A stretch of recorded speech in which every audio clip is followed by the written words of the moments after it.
Plutarch, Lives of the Noble Romans.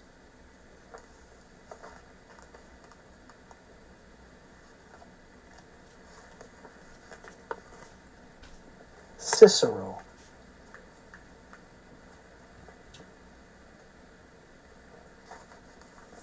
It is generally said that Helvia, the mother of Cicero, was both well-born and lived a fair life.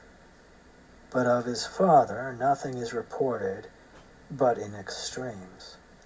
For whilst some would have him the son of a fuller, and educated in that trade, others carry back the origin of his family to Tullus Attius, an illustrious king of the Volscians, who waged war not without honor against the Romans.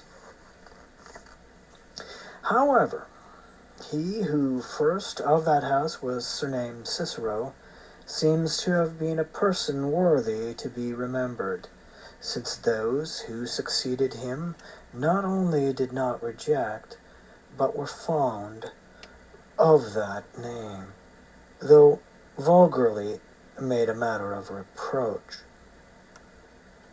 For the Latins call Evec Caesar, and a nick or dent at the tip of his nose, which resembled the opening in a vetch, gave him the surname of Cicero.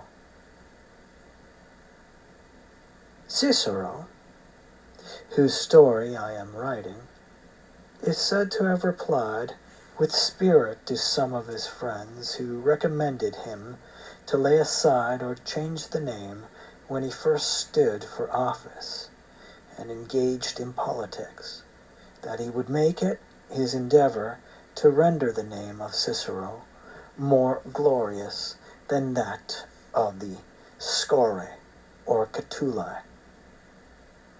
And when he was quaestor in Sicily, and was making an offering of silver plate to the gods, and had inscribed his two names, Marcus and Tullius, instead of the third, he jestingly told the artificer to engrave the figure of a vetch by them.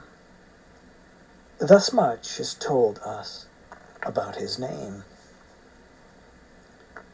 Of his birth, it is reported that his mother was delivered without pain or labor on the 3rd of the new calends, the same day on which now the magistrates of Rome pray and sacrifice for the emperor. It is said also that a vision appeared to his nurse, and foretold the child she then suckled should afterwards become a great benefit to the Roman state.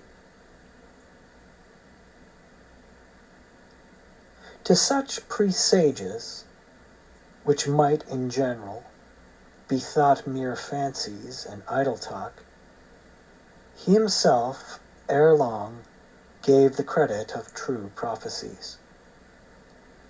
For as soon as he was of an age to begin to have lessons, he became so distinguished for his talent, and got such a name and reputation among the boys, that their fathers would often visit the school that they might see young Cicero, and might be able to say that they themselves had witnessed the quickness and readiness in learning for which he was renowned.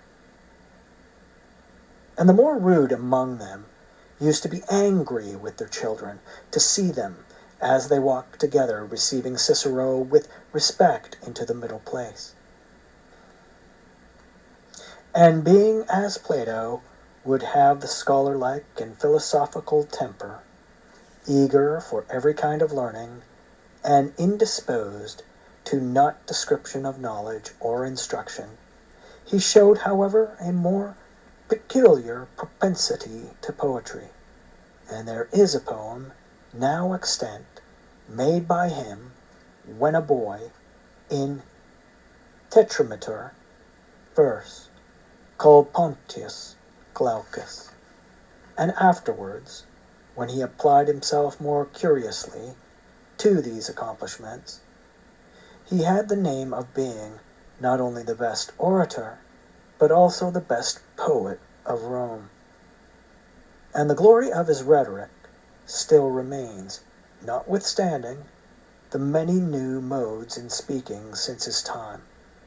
But his verses are forgotten, and out of all repute. So many ingenious poets have followed him. Leaving his juvenile studies, he became an auditor of Philo, the academic, whom the Romans, above all the other scholars of Clitomachus, admired for his eloquence and loved for his character. He also sought the company of the Mucci, who were eminent statesmen and leaders in the Senate, and acquired from them a knowledge of the laws. For some short time he served in arms under Sylla in the Marsian War. But perceiving the commonwealth running into factions, and from faction all things tending to an absolute monarchy, he betook himself to a retired and contemplative life, and, conversing with the learned Greeks, devoted himself to study, till Sylla had obtained the government, and the commonwealth was in some kind of settlement. At this time, Chrysogonus, Sylla's emancipated slave, having laid an information about an estate belonging to one who was said to have been put to death by proscription, had bought it himself for 2,000 drachmas. And when Roscius, the son and heir of the dead, complained, and demonstrated the estate to be worth 250 talents, Sylla took it angrily to have his actions questioned, and preferred a process against Roscius for the murder of his father, Chrysogonus managing the evidence. None of the advocates durst assist him, but fearing the cruelty of Sylla avoided the cause. The young man, being thus deserted, came for refuge to Cicero. Cicero's friends encouraged him, saying he was not likely ever to have a fairer and more honorable introduction to public life. He therefore undertook the defense, carried the cause, and got much renown for it. But fearing Sylla, he traveled into Greece, and gave it out that he did so for the benefit of his health. And indeed he was lean and meager, and had such a weakness in his stomach that he could take nothing but a spare and thin diet, and that not till late in the evening. His voice was loud and good, but so harsh and unmanaged that in vehemence and heat of speaking he always raised it to so high a tone that there seemed to be reason to fear about his health. When he came to Athens, he was a hearer of Antiochus of Ashkelon, with whose fluency and elegance of diction he was much taken, although he did not approve of his innovations in doctrine. For Antiochus had now fallen off from the new academy, as they call it, and forsaken the sect of Carneades, whether that he was moved by the argument of manifestness and the senses, or, as some say, had been led by feelings of rivalry and opposition to the followers of Clitomachus, and Philo to change his opinions, and in most things to embrace the doctrine of the Stoics. But Cicero rather affected and adhered to the doctrines of the new academy, and purposed with himself, if he should be disappointed of any employment in the commonwealth, to retire hither from pleading and political affairs, and to pass his life with quiet in the study of philosophy. But after he had received the news of Silas' death, and his body, strengthened again by exercise, was come to a vigorous habit, his voice managed and rendered sweet and full to the ear, and pretty well brought into keeping with his general constitution, his friends at Rome earnestly soliciting him by letters, and Antiochus also urging him to return to public affairs, he again prepared for use his orator's instrument of rhetoric, and summoned into action his political faculties, diligently exercising himself in declamations and attending the most celebrated rhetoricians of the time. He sailed from Athens for Asia and Rhodes. Amongst the Asian masters he conversed with Xenocles of Adramyttium, Dionysius of Magnesia, and Menippus of Caria. At Rhodes he studied oratory with Apollonius, the son of Molon, the philosophy with Posidonius. Apollonius, we are told, not understanding Latin, requested Cicero to declaim in Greek. He complied willingly, thinking that his faults would thus be better pointed out to him. And after he finishes, all his other hearers were astonished and contented who should praise him most. But Apollonius, who had shown no signs of excitement whilst he was hearing him, so also now, when it was over, sate musing for some considerable time without any remark.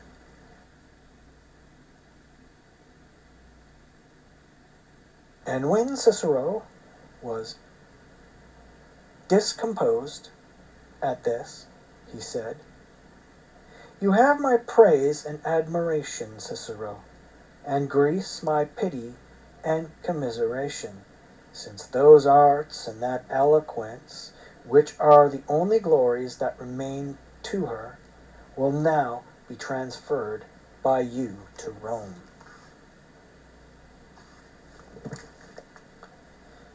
And now, when Cicero, full of expectation, was again bent upon political affairs, a certain oracle blunted the edge of his inclination for consulting the god of Delphi. How he should attain most glory, the Pythoness answered, by making his own genius, and not the opinion of the people, the guide of his life. And therefore, at first, he passed this time in Rome cautiously, and was very backward in pretending to public offices, so that he was at that time in little esteem, and had got the names so readily given by low and ignorant people in Rome, of Greek and scholar. But when his own desire of fame and the eagerness of his father and relations had made him take in earnest to pleading, he made no slow or gentle advance to the first place, but shone out in full lustre at once, and far surpassed all the advocates of the bar. At first, it is said, he as well as Demosthenes was defective in his delivery, and on that account paid much attention to the instructions sometimes of Roscius, the comedian, and sometimes of Aesop, the tragedian. They tell of this Aesop that whilst he was representing on the theatre Atreus deliberating the revenge of Thyestes, he was so transported beyond himself in the heat of action that he struck with his scepter one of the servants who was running across the stage so violently that he laid him dead upon the place. And such afterwards was Cicero's delivery, that it did not a little contribute to render his eloquence persuasive. He used to ridicule loud speakers, saying that they shouted because they could not speak, like lame men who get on horseback because they cannot walk. And his readiness and address in sarcasm, and generally in witty sayings, was thought to suit a pleader very well, and to be highly attractive. But his using it to excess offended many, and gave him the repute of ill nature.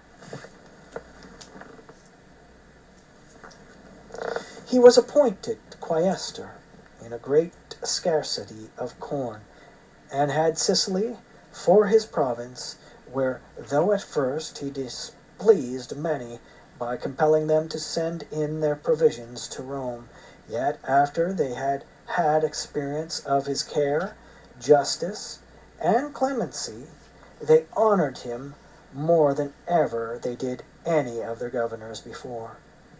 It happened also that some young Romans of good and noble families, charged with neglect of discipline and misconduct in military service, were brought before the praetor in Sicily. Cicero undertook their defense, which he conducted admirably, and got them acquitted. So returning to Rome with a great opinion of himself for these things, a ludicrous incident befell him, as he tells us himself. Meeting an eminent citizen in Campania, whom he accounted his friend, he asked him what the Romans said and thought of his actions, as if the whole city had been filled with the glory of what he had done. His friend asked him in reply, "Where is it you have been, Cicero?" This, for the time, utterly mortified and cast him down, to perceive that the report of his actions had sunk into the city of Rome as into an immense ocean, without any visible effect or result in reputation. And afterwards, considering with himself that the glory he contended for was an infinite thing, and that there was no fixed end nor measure in its pursuit, he abated much of his ambitious thoughts. Nevertheless, he was always excessively pleased with his own praise, and continued to the very last to be passionately fond of glory, which often interfered with the prosecution of his wisest resolutions. On beginning to apply himself more resolutely to public business, he remarked it as an unreasonable and absurd thing that artificers, using vessels and instruments inanimate, should know the name, place, and use of every one of them, and yet the statesmen whose instruments for carrying out public measures are men, should be negligent and careless in the knowledge of persons. And so he not only acquainted himself with the names, but also knew the particular place where every one of the more eminent citizens dwelt, what lands he possessed, the friends he made use of, and those that were of his neighborhood. And when he traveled on any road in Italy, he could readily name and show the estates and seats of his friends and acquaintance. Having so small an estate, though a sufficient competency for his own expenses, it was much wondered at that he took neither fees nor gifts from his clients, and more especially that he did not do so when he undertook the prosecution of Varres. This Varres, who had been praetor of Sicily, and stood charged by the Sicilians of many evil practices during his government there,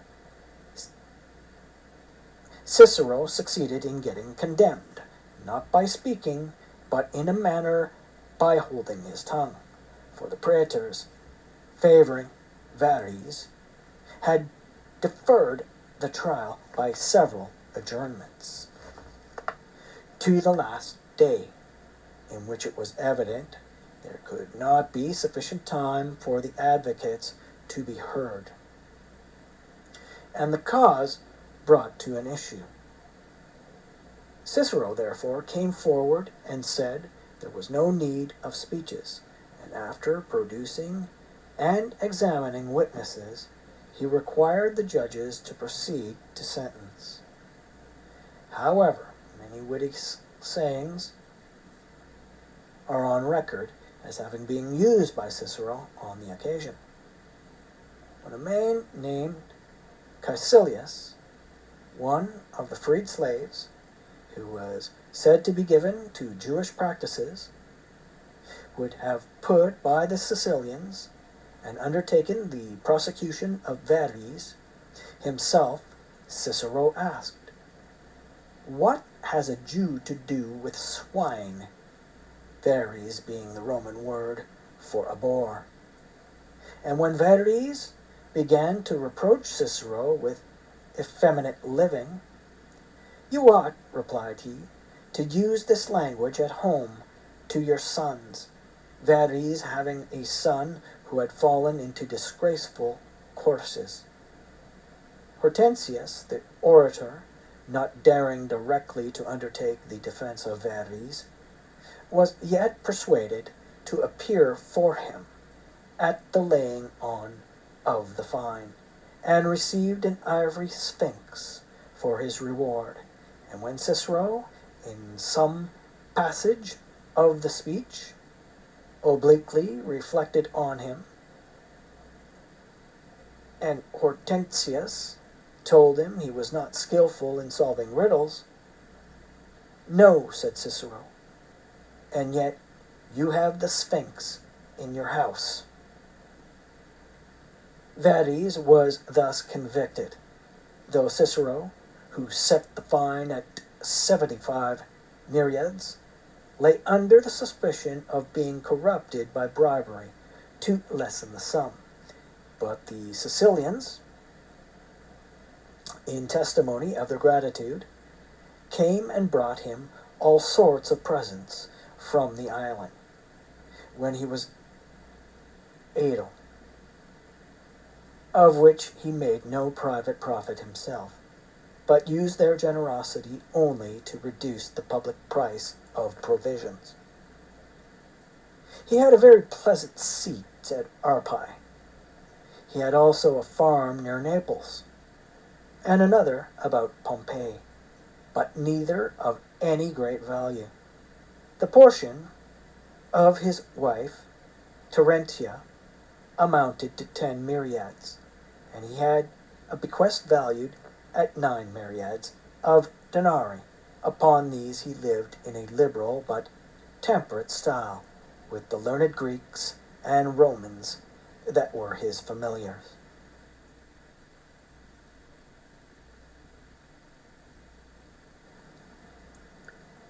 He rarely, if at any time, sat down to meat till sunset, and that not so much on account of business as for his health and the weakness of his stomach.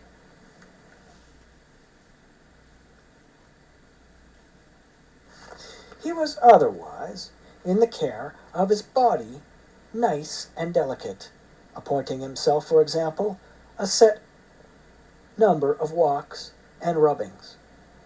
And after this manner, managing the habit of his body, he brought it in time to be healthful and capable of supporting many great fatigues and trials. His father's house he made over to his brother, living himself near the Palatine Hill, that he might not give the trouble of long journeys to those that made suit to him. And indeed, there were not fewer daily appearing at his door to do their court to him than there were that came to Crassus for his riches, or to Pompey for his power amongst the soldiers, these being at the time the two men of the greatest repute and influence in Rome. Nay, even Pompey himself used to pay court to Cicero, and Cicero's public actions did much to establish Pompey's authority and reputation in the state.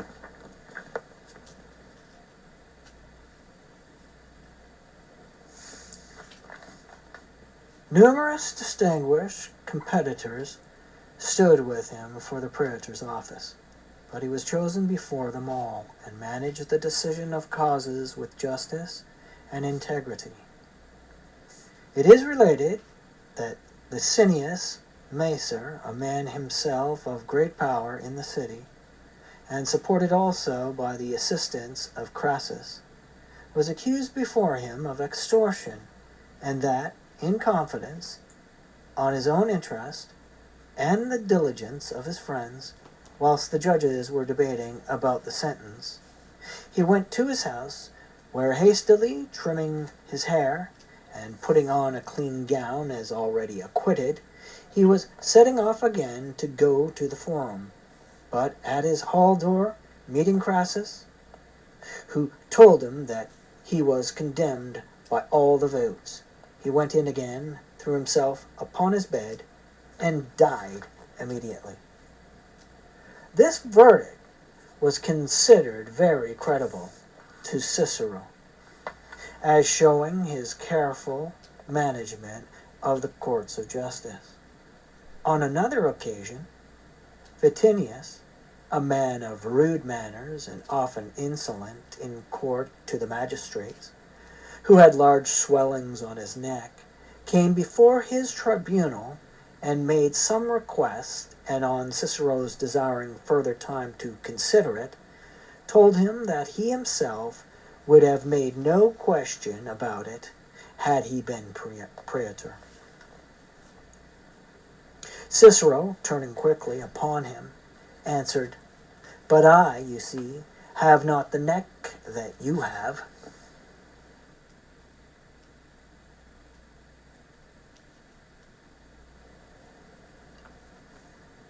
When there were but 2 or 3 days remaining in his office, Menelaus was brought before him, and charged with peculation. Menelaus had the good opinion and favor of the common people, and was thought to be prosecuted only for Pompey's sake, whose particular friend he was, and therefore, when he asked the space of time before his trial, and Cicero allowed him but 1 day, and that the next only, the common people grew highly offended, because it had been the custom of the praetors to allow 10 days at least to the accused, and the tribunes of the people, having called him before the people and accused him, he, desiring to be heard, said that as he had always treated the accused with equity and humanity, as far as the law allowed, so he thought it hard to deny the same to Menelaus, and that he had studiously appointed that day, of which alone, as praetor, he was master, and that it was not the part of those that were desirous to help him to cast the judgment of his cause upon another praetor. These things being said, made a wonderful change in the people, and commending him much for it, they desired that he himself would undertake the defense of Menelaus, which he willingly consented to, and that principally for the sake of Pompey, who was absent. And accordingly, taking his place before the people again, he delivered a bold invective upon the oligarchical party and on those who were jealous of Pompey. Yet he was preferred to the consulship no less by the nobles than the common people, for the good of the city, and both parties jointly assisted his promotion upon the following reasons. The change of government made by Sylla, which at first seemed a senseless one, by time and usage, had now come to be considered by the people no unsatisfactory settlement. But there were some that endeavored to alter and subvert the whole present state of affairs, not from any good motives, but for their own private gain. And Pompey, being at this time employed in the wars with the kings of Pontus and Armenia, there was no sufficient force at Rome to suppress any attempts at a revolution.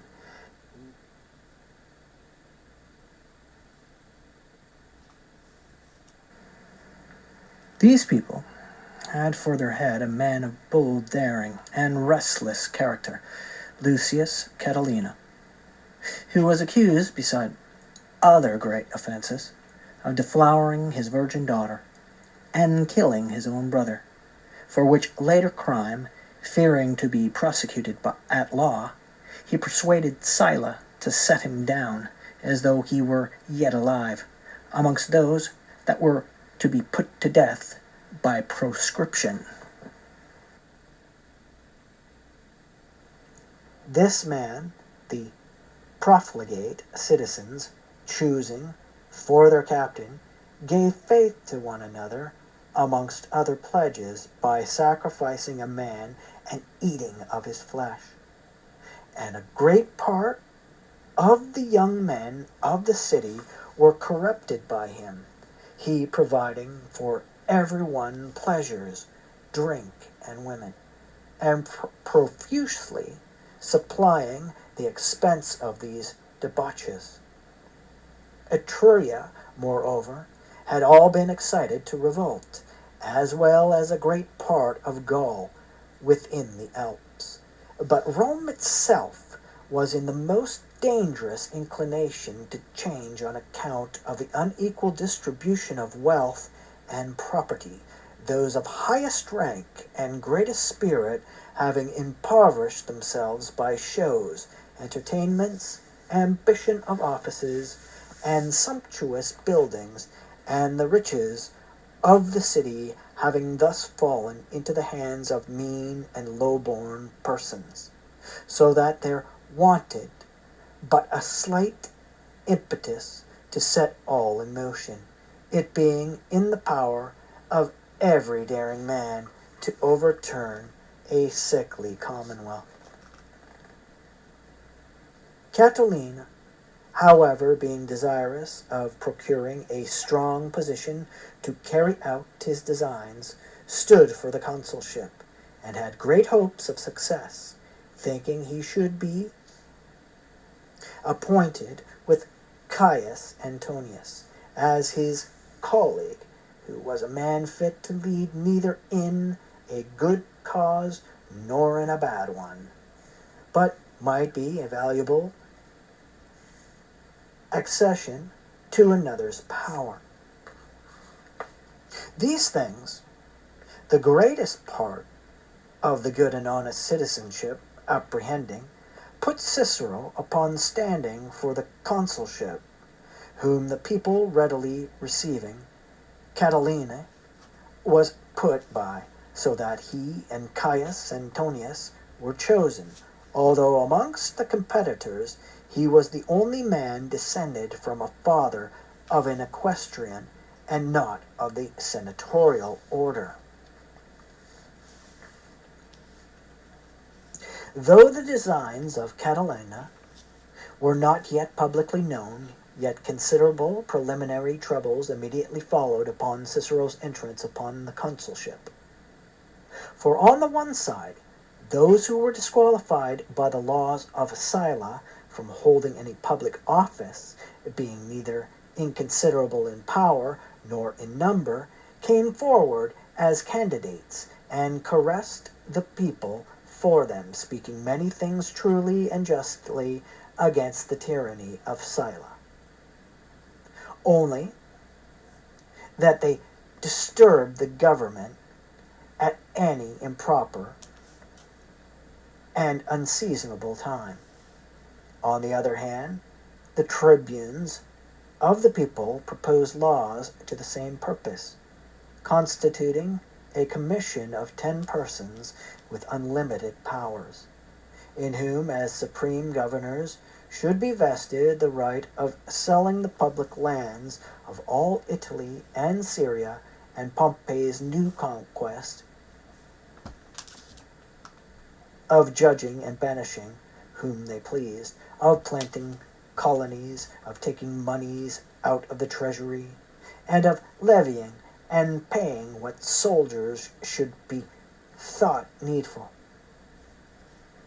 And several of the nobility favored this law, but especially Caius Antonius, Cicero's colleague, in hopes of being one of the 10. But what gave the greatest fear to the nobles was that he was thought privy to the conspiracy of Catalina, and not to dislike it because of his great debts.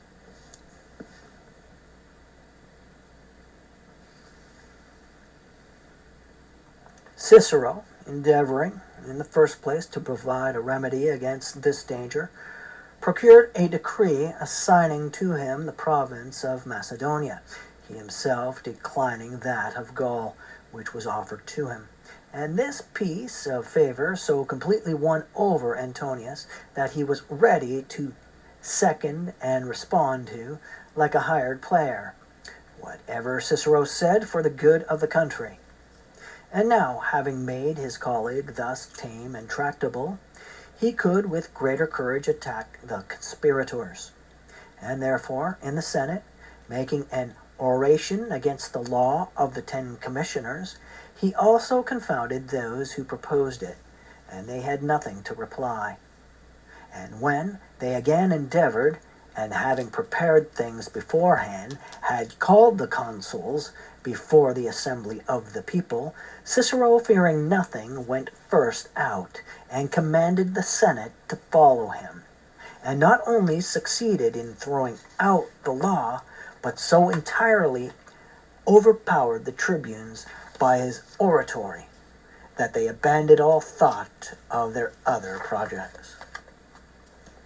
For Cicero, it may be said, was the one man above all others who made the Romans feel how great a charm eloquence lends to what is good, and how invincible justice is, if it be well spoken, and that it is necessary for him who would dexterously govern a commonwealth in action always to prefer that which is honest before that which is popular, and in speaking to free the right and useful measure from everything that may occasion offense.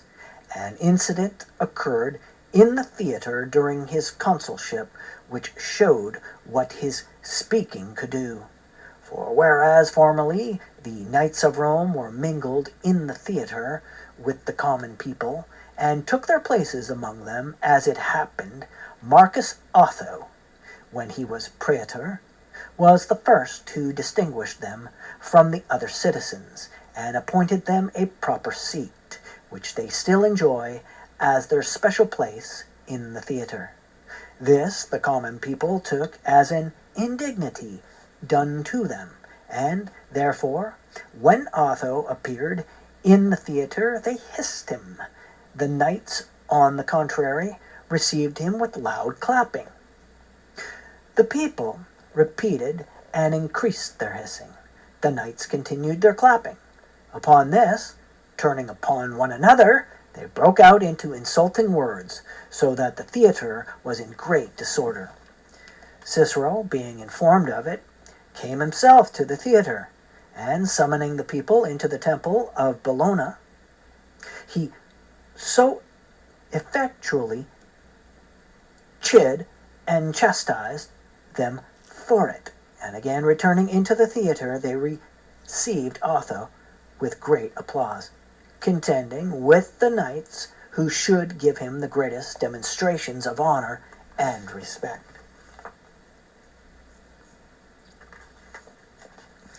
The conspirators with Catilina, at first cowed and disheartened, began presently to take courage again, and assembling themselves together, they exhorted one another boldly to undertake the design before Pompey's return, who, as it was said, was now on his march with his forces for Rome. But the old soldiers of Scylla were Catiline's chief stimulus to action. They had been disbanded all about Italy, but the greatest number and the fiercest of them lay scattered among the cities of Etruria, entertaining themselves with dreams of new plunder and rapine amongst the hoarded riches of Italy. These having for their leader Menelaus, who had served with distinction in the wars under Scylla, joined themselves to Catilina, and came to Rome to assist him with their suffrages at the election. For he again pretended to the consulship, having resolved to kill Cicero in a tumult at the elections. Also the divine powers seemed to give intimation of the coming troubles by earthquakes, thunderbolts, and strange appearances. Nor was human evidence wanting certain enough in itself, though not sufficient for the conviction of the noble and powerful Catilina. Therefore Cicero, deferring the day of election, summoned Catilina into the Senate, and questioned him as to the charges made against him. Catilina, believing there were many in the Senate desirous to change and to give a specimen of himself to the conspirators present, returned an audacious answer. "What harm," said he, "when I see two bodies, the one lean and consumptive, with a head, the other great and strong without one, if I put a head to that body which wants one?" This covert representation of the Senate and the people excited yet greater apprehensions in Cicero. He put on armor and was attended from his house by the noble citizens in a body, and a number of the young men went with them into the plain.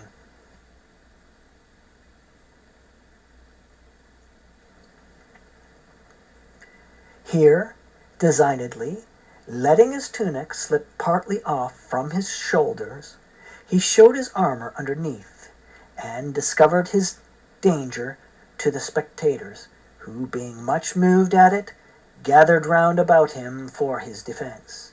At length Catilina was by a general suffrage again put by, and Silanus and Marina chosen consuls. Not long after this, Catilina's soldiers got together in a body in Etruria, and began to form themselves into companies, the day appointed for the design being near at hand. About midnight, some of the principal and most powerful citizens of Rome, Marcus Crassus, Marcus Marcellus, and Scipio Metellus, went to Cicero's house, where, knocking at the gate and calling up the porter, they commanded him to awake Cicero and tell him they were here. The business was this: Crassus's porter, after supper, had delivered to him letters brought by an unknown person.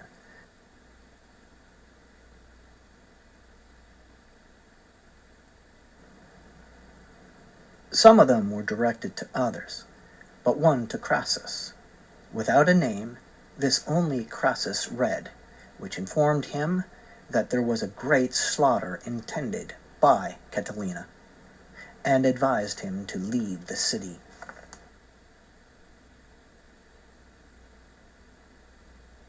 The others he did not open, but went with them immediately to Cicero, being affrighted at the danger, and to free himself of the suspicion he lay under for his familiarity with Catilina.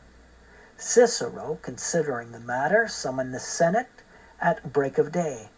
The letters he brought with him, and delivered them to those to whom they were directed, commanding them to read them publicly. They all alike contained an account of the conspiracy, and when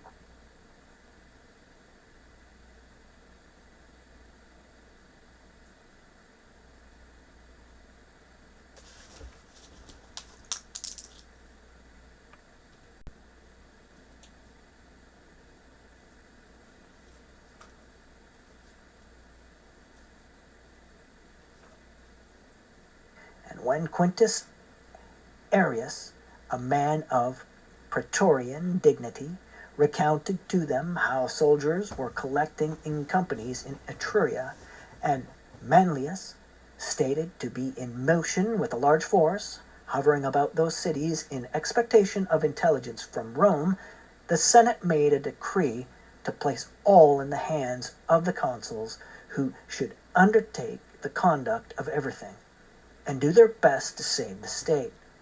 This was not a common thing, but only done by the Senate in case of imminent danger. After Cicero had received this power, he committed all affairs outside to Quintus Metellus. But the management of the city he kept in his own hands. Such a numerous attendants guarded him every day when he went abroad, that the greatest part of the marketplace was filled with his train when he entered it. Catilina, impatient of further delay, resolved himself to break forth and go to Manlius, but he commanded Marcius and Cethegus to take their swords and go early in the morning to Cicero's gates, as if only intending to salute him, and then to fall upon him and slay him. This a noble lady, Fulvia, coming by night, discovered to Cicero, bidding him beware of Cethegus and Marcius. They came by break of day, and being denied entrance, made an outcry and disturbance at the gates, which excited all the more suspicion. But Cicero, going forth, summoned the Senate into the temple of Jupiter, Stator, which stands at the end of the sacred street, going up to the Palatine. And when Catilina, with others of the party, also came, as intending to make his defense, none of the senators would sit by him, but all of them left the bench where he had placed himself.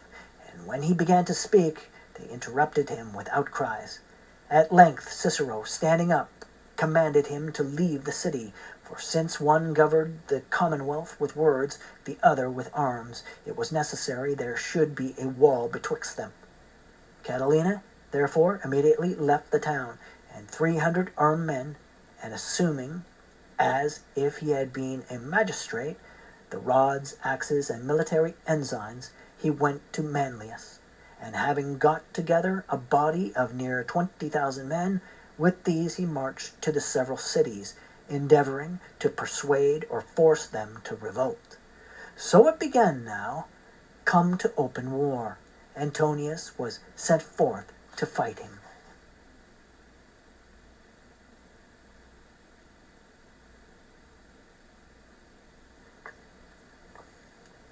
The remainder of those in the city whom he had corrupted, Cornelius Lentulus kept together and encouraged. He had the surname Sura, and was a man of noble family, but a desolate liver, who for his debauchery, was formally turned out of the Senate, and was now holding the office of praetor for the second time, as the custom is with those who desire to regain the dignity of a senator. It is said that he got the surname Sura upon this occasion, being quaestor in the time of Sylla. He had lavished away and consumed a great quantity of the public moneys, at which Sylla, being provoked, called him to give an account in the Senate. He appeared with great coolness and contempt, and said he had no account to give, but they might take this, holding up the calf of his leg, as boys do at ball when they have missed. Upon which he was surnamed Sura, Sura being the Roman word for the calf of the leg. Being at another time prosecuted at law, and having bribed some of the judges, he escaped only by 2 votes, and complained of the needless expense he had gone to in paying for a second, as one would have sufficed to acquit him. This man, such in his own nature, had now inflamed by Catilina false prophets and fortune-tellers, had also corrupted with vain hopes, quoting to him fictitious verses and oracles, and proving from the Sibylline prophecies that there were 3 of the name Cornelius, designed by fate to be monarchs of Rome, 2 of whom, Cinna and Sylla, had already fulfilled the decree, and that divine fortune was now advancing with the gift of monarchy for the remaining 3rd Cornelius, and that therefore he ought by all means to accept it, and not lose opportunity by delay, as Catilina had done.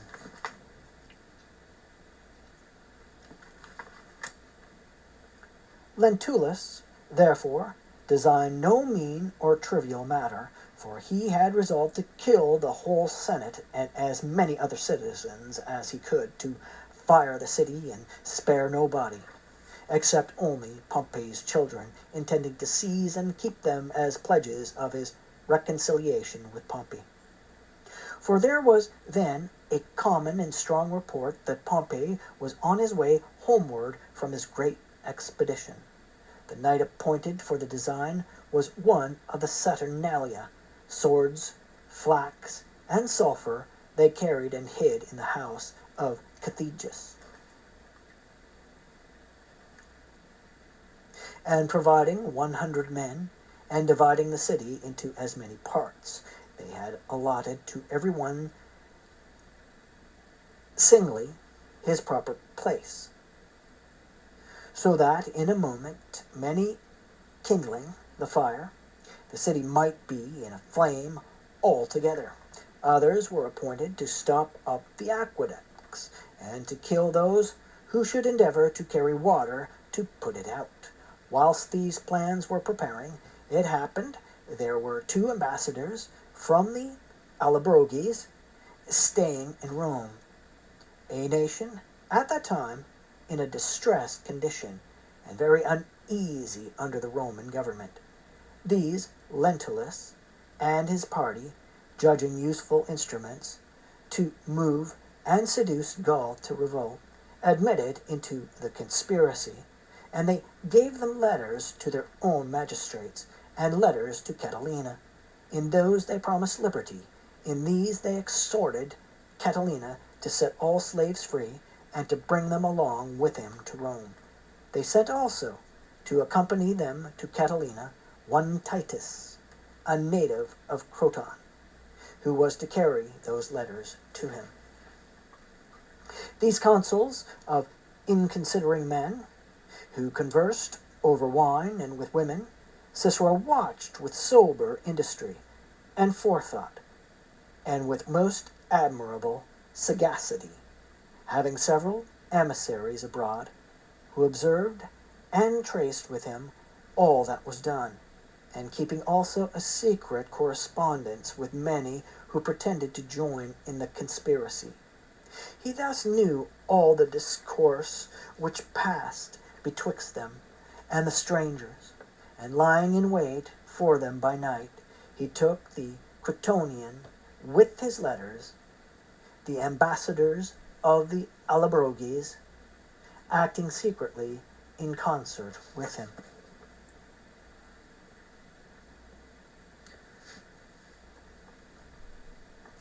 By break of day he summoned the Senate into the Temple of Concord, where he read the letters and examined the informers. Junius Silanus further stated that several persons had heard Cethegus say that 3 consuls and 4 praetors were to be slain. Piso, also a person of consular dignity, testified other matters of the like nature, and Caius Sulpicius, one of the praetors, being sent to Cethegus's house, found there a quantity of darts and of armor, and a still greater number of swords and daggers, all recently whetted.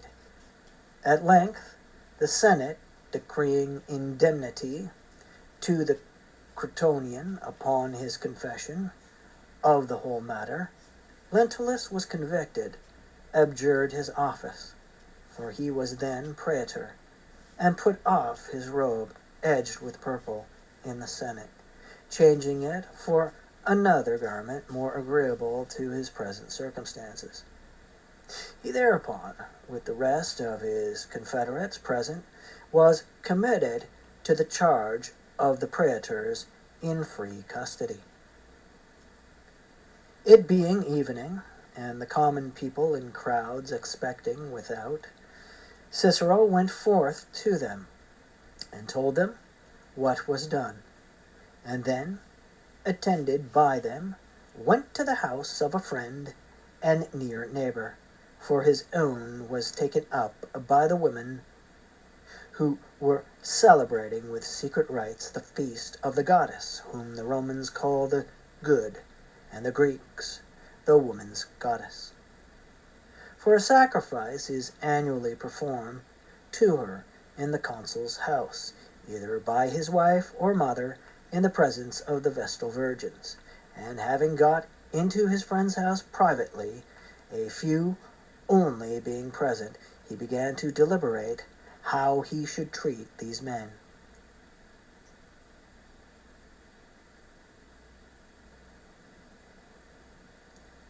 The severest and the only punishment fit for such heinous crimes he was somewhat shy and fearful of inflicting, as well from the clemency of his nature as also lest he should be thought to exercise his authority too insolently, and to treat too harshly men of the noblest birth and most powerful friendships in the city, and yet, if he should use them more mildly, he had a dreadful prospect of danger from them.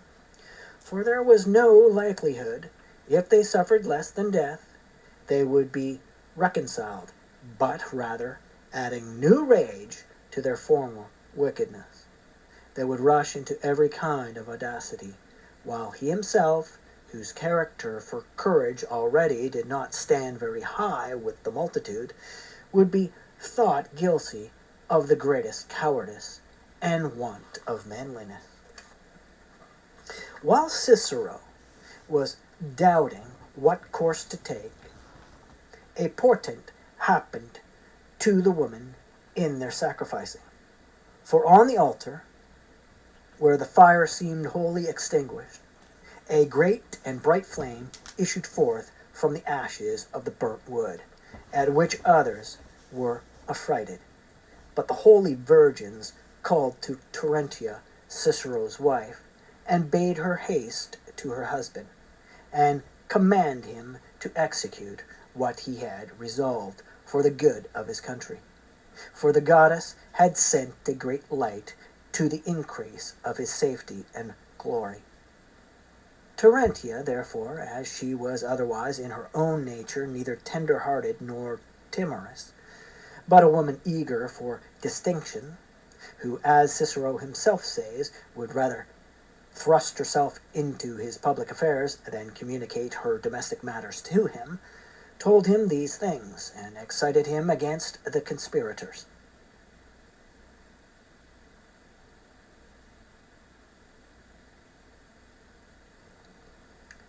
So also did Quintus his brother, and Publius Nigidius, one of his philosophical friends, whom he often made use of in his greatest and most weighty affairs of state. The next day, a debate arising in the Senate about the punishment of the men, Silanus, being the first who was asked his opinion, said it was fit they should be all sent to the prison, and there suffer the utmost penalty. To him all consented, in order till it came to Caius Caesar, who was afterwards dictator. He was then but a young man, and only at the outset of his career, but had already directed his hopes and policy to the course by which he afterwards changed the Roman state into a monarchy. Of this others foresaw nothing, but Cicero had seen reasons for strong suspicion, though without obtaining any sufficient means of proof. And there were some indeed that said that he was very near being discovered, and only just escaped him. Others are of opinion that Cicero voluntarily overlooked and neglected the evidence against him for fear of his friends and power. For it was very evident to everybody that if Caesar was to be accused with the conspirators, they were more likely to be saved with him than he to be punished with them. When therefore it came to Caesar's turn to give his opinion, he stood up and proposed that the conspirators should not be put to death, but their estates confiscated, and their persons confined in such cities in Italy as Cicero should approve, there to be kept in custody till Catilina was conquered.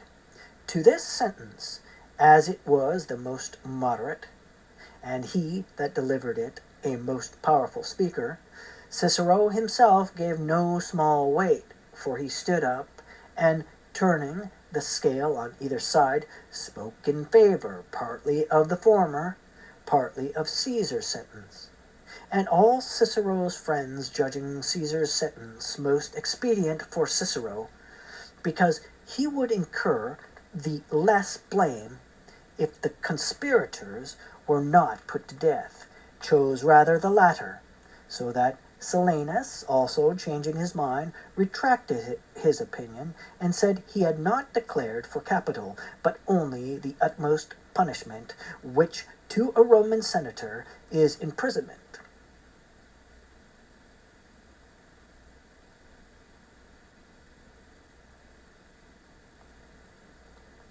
The first man who spoke against Caesar's motion was Catulus Lutatius. Cato followed, and so vehemently urged in his speech the strong suspicion against Caesar himself, and so filled the Senate with anger and resolution, that a decree was passed for the execution of the conspirators. But Caesar opposed the confiscation of their goods, not thinking it fair that those who rejected the mildest part of his sentence should avail themselves of the severest. And when many insisted upon it, he appealed to the tribunes, but they would do nothing, till Cicero himself, yielding, remitted that part of the sentence. After this, Cicero went out with the Senate to the conspirators. They were not all together in one place, but the several praetors had them, some one, some another, in custody. And first he took Lentulus from the Palatine, and brought him by the sacred street, through the middle of the marketplace, a circle of the most eminent citizens, encompassing and protecting him. The people, affrighted at what was doing, passed along in silence, especially the young men, as if with fear and trembling they were undergoing a rite of initiation into some ancient sacred mysteries of aristocratic power. Thus passing from the marketplace and coming to the gale, he delivered Lentulus to the officer and commanded him to execute him, and after him Cethegus. And so, all the rest in order, he brought and delivered up to execution. And when he saw many of the conspirators in the marketplace, still standing together in companies, ignorant of what was done, and waiting for the night, supposing the men were still alive and in possibility of being rescued, he called out in a loud voice, and said, "They did live," for so the Romans, to avoid inauspicious language, name those that are dead. It was now evening. When he returned from the marketplace to his own house, the citizens no longer attending him with silence nor in order, but receiving him as he passed with acclamations and applause, and saluting him as the Saviour and founder of his country. A bright light shone through the streets from the lamps and torches set up at the doors, and the women showed lights from the tops of the houses to honor Cicero, and to behold him returning home with a splendid train of the most principal citizens, amongst whom were many who had conducted great wars, celebrated triumphs, and added to the possessions of the Roman Empire, both by sea and land. These, as they passed along with him, acknowledged to one another that though the Roman people were indebted to several officers and commanders of that age for riches, spoils, and power, yet to Cicero alone they owed the safety and security of all these, for delivering them from so great and imminent a danger. For though it might seem no wonderful thing to present the design and punish the conspirators, yet to defeat the greatest of all conspiracies with so little disturbance, trouble, and commotion was very extraordinary.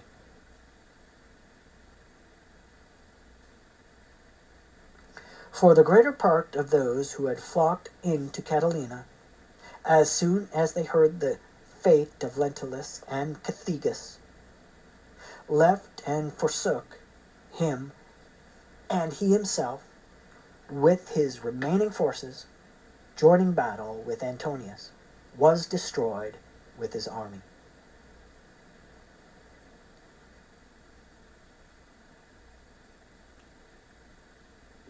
And yet there were some who were very ready both to speak ill of Cicero and to do him hurt for these actions. And they had for their leaders some of the magistrates of the ensuing year, as Caesar, who was one of the praetors, and Metellus, and Bestia, the tribunes. These entering upon their office some few days before Cicero's consulate expired, would not permit him to make any address to the people, but throwing the benches before the rostra, hindered his speaking, telling him he might, if he pleased, make the oath of withdraw from office, and then come down again. Cicero, accordingly, accepting the conditions, came forward to make his withdrawal. And silence being made, he recited his oath, not in the usual, but in a new and peculiar form, namely, that he had saved his country and preserved the empire, the truth of which oath all the people confirmed with theirs. Caesar and the tribunes, all the more exasperated by this, endeavored to create him further trouble, and for this purpose proposed a law for calling Pompey home with his army to put an end to Cicero's usurpation. But it was a very great advantage for Cicero and the whole commonwealth that Cato was at the time one of the tribunes. For he, being of equal power with the rest and of greater reputation, could oppose their designs. He easily defeated their other projects, and in an oration to the people so highly extolled Cicero's consulate that the greatest honors were decreed him, and he was publicly declared the father of his country, which title he seems to have obtained, the first man who did so when Cato gave it to him in this address to the people. At this time, therefore, his authority was very great in the city, but he created himself much envy and offended very many, not by any evil action, but because he was always lauding and magnifying himself.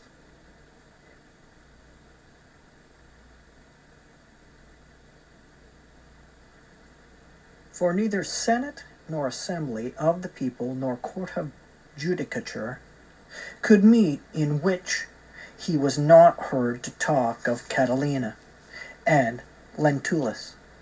Indeed, he also filled his books and writings with his own praises, to such an excess as to render a style, in itself most pleasant and delightful, nauseous and irksome to his hearers. This ungrateful humor, like a disease always cleaving to him. Nevertheless, though he was intemperately fond of his own glory, he was very free from envying others, and was, on the contrary, most liberally profuse in commending both the ancients and his contemporaries, as any one may see in his writings.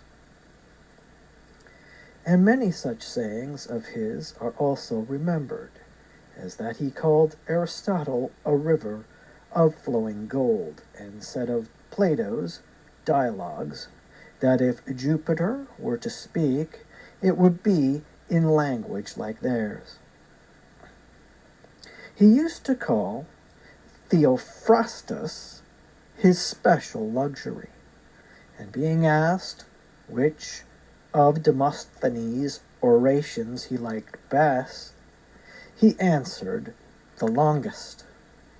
And yet some affected imitators of Demosthenes have complained of some words that occur in one of his letters, to the effect that Demosthenes sometimes falls asleep in his speeches, forgetting the many high encomiums he continually passes upon him, and the compliment he paid him when he named the most elaborate of all his orations, those he wrote against Antony, Philippix.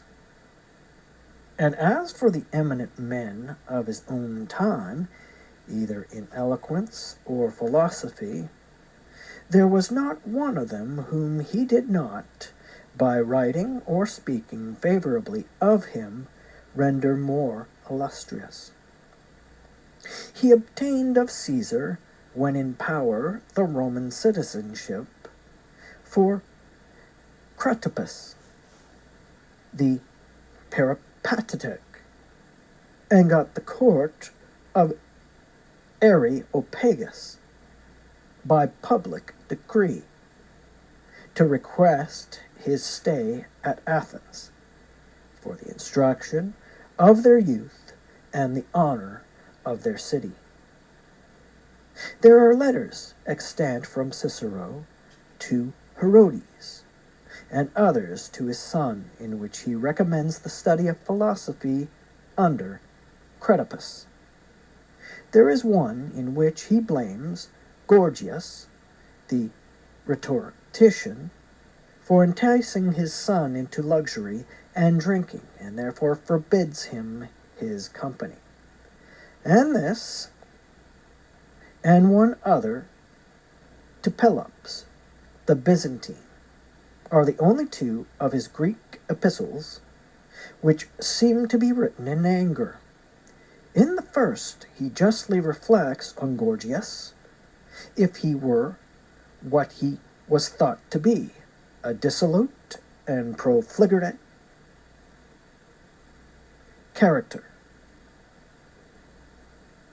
But in the other, he rather meanly expostulates and complains with Pelops for neglecting to procure him a decree of certain honors from the Byzantines.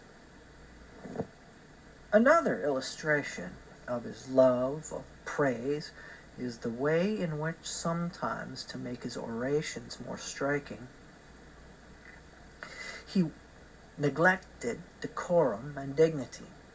When Manatius, who had escaped conviction by his advocacy, immediately prosecuted his friend Sabinus, he said, in the warmth of his resentment, "Do you suppose you were acquitted for your own merits, Manatius? And was it not that I so darkened the case that the court could not see your guilt?" When from the rostra he had made a eulogy on Marcus Crassus, which, with much applause, and within a few days after again, as publicly reproached him, Crassus called to him and said, "Did not you yourself 2 days ago in this same place commend me?" "Yes," said Cicero, "I exercised my eloquence in declaiming upon a bad subject."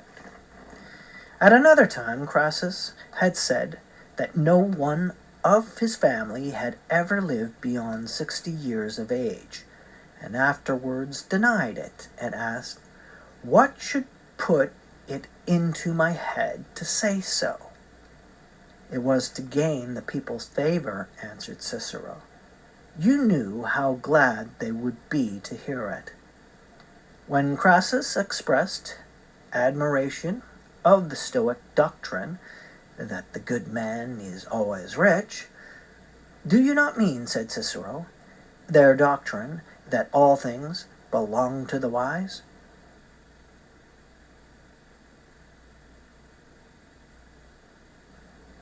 Crassus being generally accused of covetousness, one of Crassus's sons, who was thought so exceedingly like a man of the name of Axius as to throw some suspicion on his mother's honor, made a successful speech in the Senate. Cicero, on being asked how he liked it, replied with the Greek words, "Axius Crasso." When Crassus was about to go into Syria, he desired to leave Cicero rather his friend than his enemy, and therefore one day saluting him, told him he would come and sup with him, which the other as courteously received. Within a few days after, on some of Cicero's acquaintances interceding for Vatinius, as desirous of reconciliation and friendship, for he was then his enemy, "What?" he replied, "does Vatinius also wish to come and sup with me?" Such was his way with Crassus. When Vatinius, who had swellings in his neck, was pleading a cause, he called him the tumid orator. And having been told by some one that Vatinius was dead, on hearing presently after that he was alive, "May the rascal perish," said he, "for his news not being true." Upon Caesar's bringing forward a law for the division of the lands in Campania amongst the soldiers, many in the Senate opposed it. Amongst the rest, Lucius Gellius, one of the oldest men in the house, said it should never pass whilst he lived. "Let us postpone it," said Cicero. "Gellius does not ask us to wait long. There was a man of the name of Octavius, suspected to be of African descent.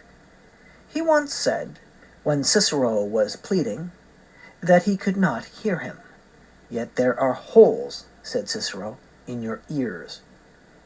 When Metellus Nepos told him that he had ruined more as a witness than he had saved as an advocate, I admit, said Cicero, that I have more truth than eloquence.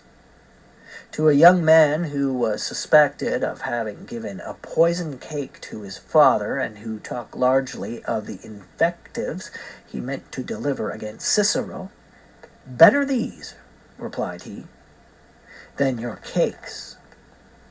Publius Sextius, having amongst others retained Cicero as his advocate in a certain cause, was yet desirous to say all for himself, and would not allow anybody to speak for him.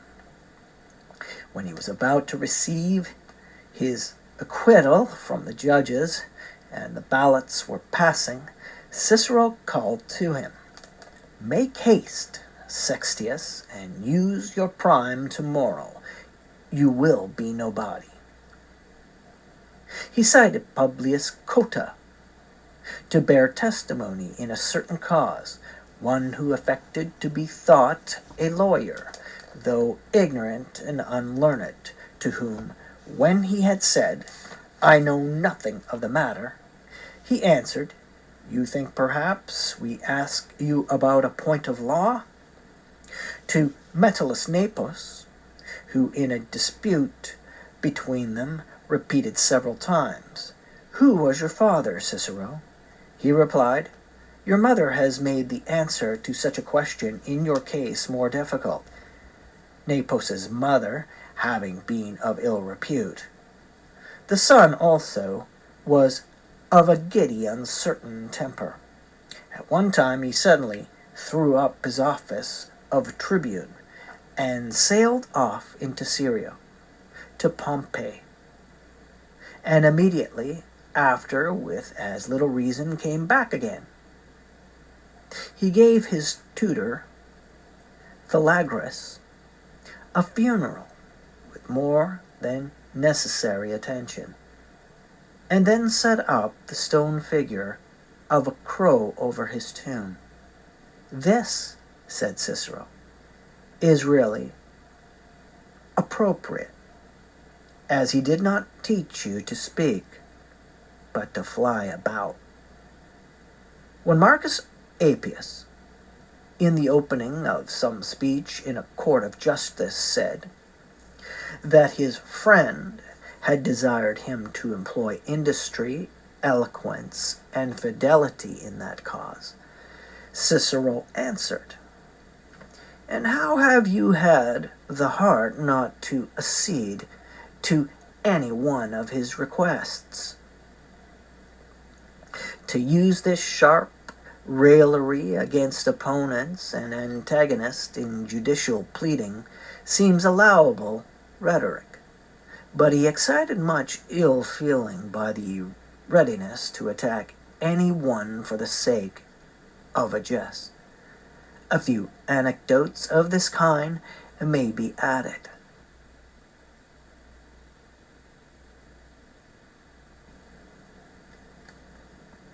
Marcus Aquinius, who had 2 sons-in-law in exile, received from him the name of King Adrastus. Lucius Cotta, an intemperate lover of wine, was censor when Cicero stood for the consulship. Cicero being thirsty at the election, his friends stood round about him while he was drinking. "You have reason to be afraid," he said, lest the censor should be angry with me for drinking water. Meeting one day Voconius with his 3 very ugly daughters, he quoted the verse. He reared a race without Apollo's leave. When Marcus Gellius, who was reputed the son of a slave, had read several letters in the Senate with a very shrill and loud voice, "Wonder not," said Cicero, "he comes of the criers." When Faustus Sylla, the son of Sylla the dictator, who had during his dictatorship by public bills proscribed and condemned so many citizens, had so far wasted his estate and got into debt that he was forced to publish his bills of sale, Cicero told him that he liked these bills much better than those of his father, but his habit he made himself odious with many people. But Clodius's faction conspired against him upon the following occasion. Clodius was a member of a noble family, in the flower of his youth, and of a bold and resolute temper. He, being in love with Pompeia, Caesar's wife, got privately into his house in the dress and attire of a music girl, the woman being at that time offering there the sacrifice which must not be seen by men, and there was no man present. Clodius, being a youth and beardless, hoped to get to Pompeia among the women without being taken notice of. But coming into a great house by night, he missed his way in the passages, and a servant belonging to Aurelia, Caesar's mother, spying him wandering up and down, inquired his name. Thus, being necessitated to speak, he told her he was seeking for one of Pompeia's maids, Abra by name. And she, perceiving it not to be a woman's voice, shrieked out and called in the women, who, shutting the gates and searching every place, at length found Clodius hidden in the chamber of the maid with whom he had come in. This matter being much talked about, Caesar put away his wife. Pompeia, and Clodius was prosecuted for profaning the holy rites. Cicero was at this time his friend, for he had been useful to him in the conspiracy of Catiline, in one of his forwardest assistants and protectors. But when Clodius rested his defense upon this point, that he was not then at Rome, but at a distance in the country, Cicero testified that he had come to his house that day and conversed with him on several matters, which thing was indeed true, although Cicero was thought to testify, if not so much for the truth's sake, as to preserve his quiet with Terentia, his wife, for she bore a grudge against Clodius on account of his sister Clodia's wishing, as it was alleged, to marry Cicero, and having employed for this purpose the intervention of Tullus, a very intimate friend of Cicero's, and his frequent visits to Clodia, who lived in their neighborhood, and the attentions he paid to her had excited Terentia's suspicions, and, being a woman of a violent temper and having the ascendant over Cicero, she urged him on to taking a part against Clodius and delivering his testimony. Many other good and honest citizens also gave evidence against him for perjuries, disorders, bribing the people, and debauching women. Lucullus proved by his women servants that he had debauched his youngest sister when she was Lucullus's wife, and there was a general belief that he had done the same with his two other sisters, Tertia, whom Marcus Rex, and Clodia, whom Metellus Celer had married, the latter of whom was called Quadrantia, because one of her lovers had deceived her with a purse of small copper money instead of silver, the smallest copper coin being called a quadrant. Upon this sister's account in particular, Clodius's character was attacked. Notwithstanding all this, when the common people united against the accusers and witnesses, and the whole party, the judges were affrighted, and a guard was placed about them for their defense, and most of them wrote their sentences on the tablets in such a way that they could not well be read.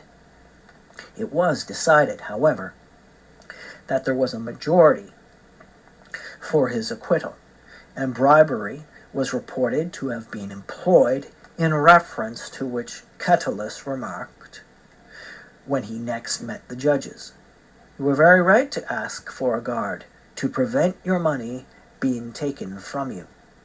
And when Clodius upbraided Cicero that the judges had not believed his testimony, "Yes," said he, 25 of them trusted me and condemned you, and the other 30 did not trust you, for they did not acquit you till they had got your money."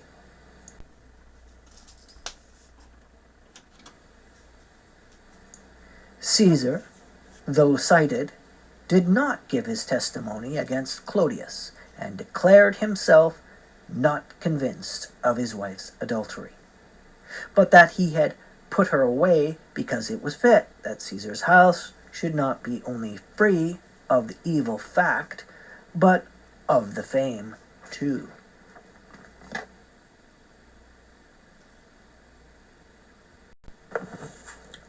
Plutarch,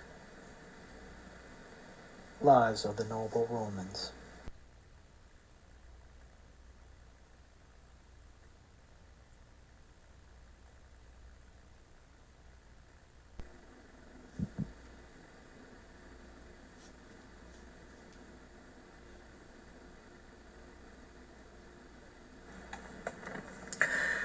Clodius, having escaped this danger, and having got himself chosen one of the tribunes, immediately attacked Cicero, heaping up all matters and inciting all persons against him. The common people he gained over with popular laws. To each of the consuls he decreed large provinces, to Piso, Macedonia, and to Gabinius, Syria.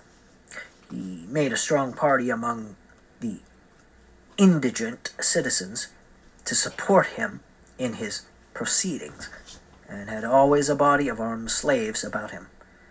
Of the 3 men then in greatest power, Crassus was Cicero's open enemy. Pompey, indifferently, made advances to both, and Caesar was going with an army into Gaul. To him, though not his friend, what had occurred in the time of the conspiracy having created suspicions between them, Cicero applied, requesting an appointment as one of his lieutenants in the province. Caesar accepted him, and Clodius, perceiving that Cicero would thus escape his tribunician authority, professed to be inclinable to a reconciliation, laid the greatest fault upon Terentia, made always a favorable mention of him,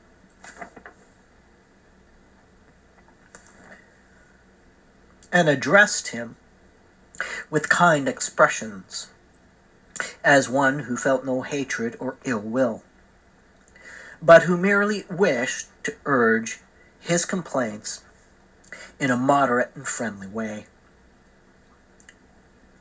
By these artifices he so freed Cicero of all his fears, that he resigned his appointment to Caesar, and betook himself again to political affairs. at which Caesar, being exasperated, joined the party of Clodius against him, and wholly alienated Pompey from him. He also himself declared in a public assembly of the people that he did not think Lentulus and Cethegus, with their accomplices, were fairly and legally put to death without being brought to trial. And this, indeed, was the crime charged upon Cicero, and this impeachment he was summoned to answer. And so, as an accused man and in danger for the result, he changed his dress and went round with his hair untrimmed, in the attire of a suppliant, to beg the people's grace. But Clodius met him in every corner, having a band of abusive and daring fellows about him, who derided Cicero for his change of dress and his humiliation, and often, by throwing dirt and stones at him, interrupted his supplication to the people. However, first of all, most of the whole equestrian order changed their dress with him, and no less than 20,000 young gentlemen followed him with their hair untrimmed, and supplicating with them to the people. And then the Senate met to pass a decree that the people should change their dress, as in time for public sorrow. But the consuls opposing it, and Clodius, with armed men besetting the Senate house, many of the senators ran out, crying out and tearing their clothes. But this sight moved neither shame nor pity. Cicero must either fly or determine it by the sword with Clodius. He entreated Pompey to aid him, who was on purpose gone out of the way and was staying at his country house in the Alban hills. And first he sent his son-in-law, Piso, to intercede with him, and afterwards set out to go himself, of which Pompey, being informed, would not stay to see him, being ashamed at the remembrance of the many conflicts in the commonwealth which Cicero had undergone in his behalf, and how much of his policy he had directed for his advantage. But being now Caesar's son-in-law, at his instance he had set aside all former kindness, and slipping out at another door, avoided the interview. Thus, being forsaken by Pompey, and left alone to himself, he fled to the consuls. Gabinius was rough with him, as usual, but Piso spoke more courteously, desiring him to yield and give place for a while to the fury of Clodius, and to wait a change of times, and to be now, as before, his country's savior from the peril of these troubles and commotions which Clodius was exciting. Cicero, receiving this answer, consulted with his friends. Lucullus advised him to stay, as being sure to prevail at last, others to fly, because the people would soon desire him again, when they should have enough of the rage and madness of Clodius. This last Cicero approved, but first he took a statue of Minerva, which had been long set up and greatly honored in his house, and carrying it to the Capitol, there dedicated it with the inscription, "To Minerva, patroness of Rome," and receiving an escort from his friends about the middle of the night, he left the city and went by land through Lucania, intending to reach Sicily. But as soon as it was publicly known that he was fled, Clodius proposed to the people a decree of exile, and by his own order interdicted him fire and water, prohibiting any within 500 miles in Italy to receive him into their houses. Most people, out of respect for Cicero, paid no regard to this edict, offering him every attention and escorting him on his way.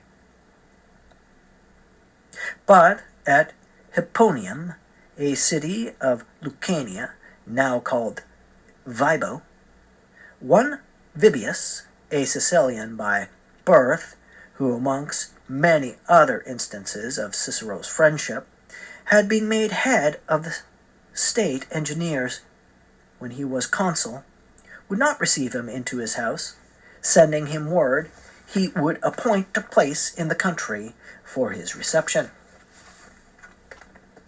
Caius Virgilius, the praetor of Sicily, who had been on the most intimate terms with him, wrote to him to forbear coming into Sicily. At these things Cicero, being disheartened, went to Brundusium, whence putting forth with a prosperous wind, a contrary gale blowing from the sea carried him back to Italy the next day.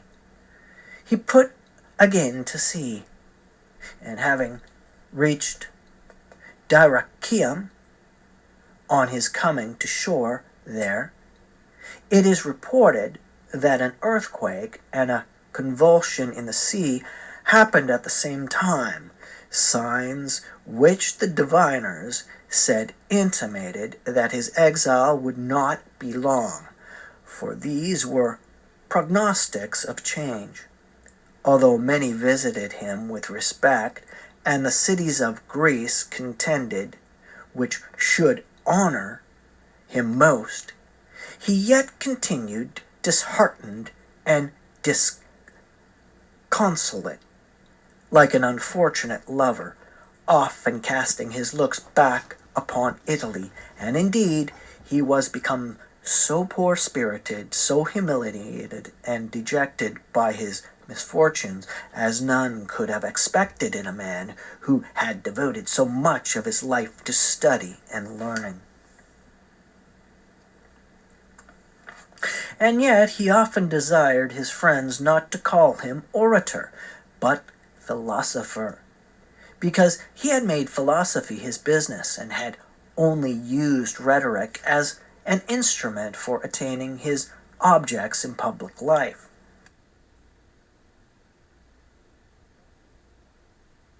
But the desire of glory has great power in washing the tinctures of philosophy out of the souls of men, and in imprinting the passions of the common people by custom and conversation in the minds of those that take part in governing them, unless the politician be very careful so to engage in public affairs as to interest himself only in the affairs themselves, but not participate in the passions that are consequent to them.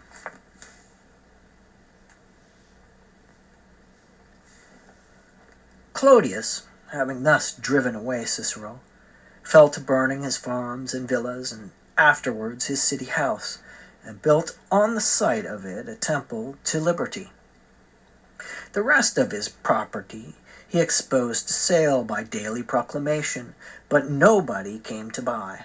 By these courses he became formidable to the noble citizens, and being followed by the commonalty, whom he had filled with insolence and licentiousness, he began at last to try his strength against Pompey, some of whose arrangements in the countries he conquered, he attacked. The disgrace of this made Pompey begin to reproach himself for his cowardice in deserting Cicero, and changing his mind, he now wholly set himself with his friends to contrive his return. And when Clodius opposed it, the Senate made a vote that no public measure should be ratified or passed by them till Cicero was recalled.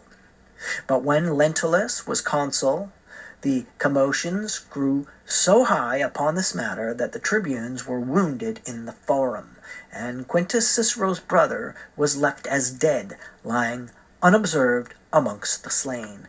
The people began to change in their feelings, and Aeneas Milo, one of their tribunes, was the first who took confidence to summon Clodius to trial for acts of violence.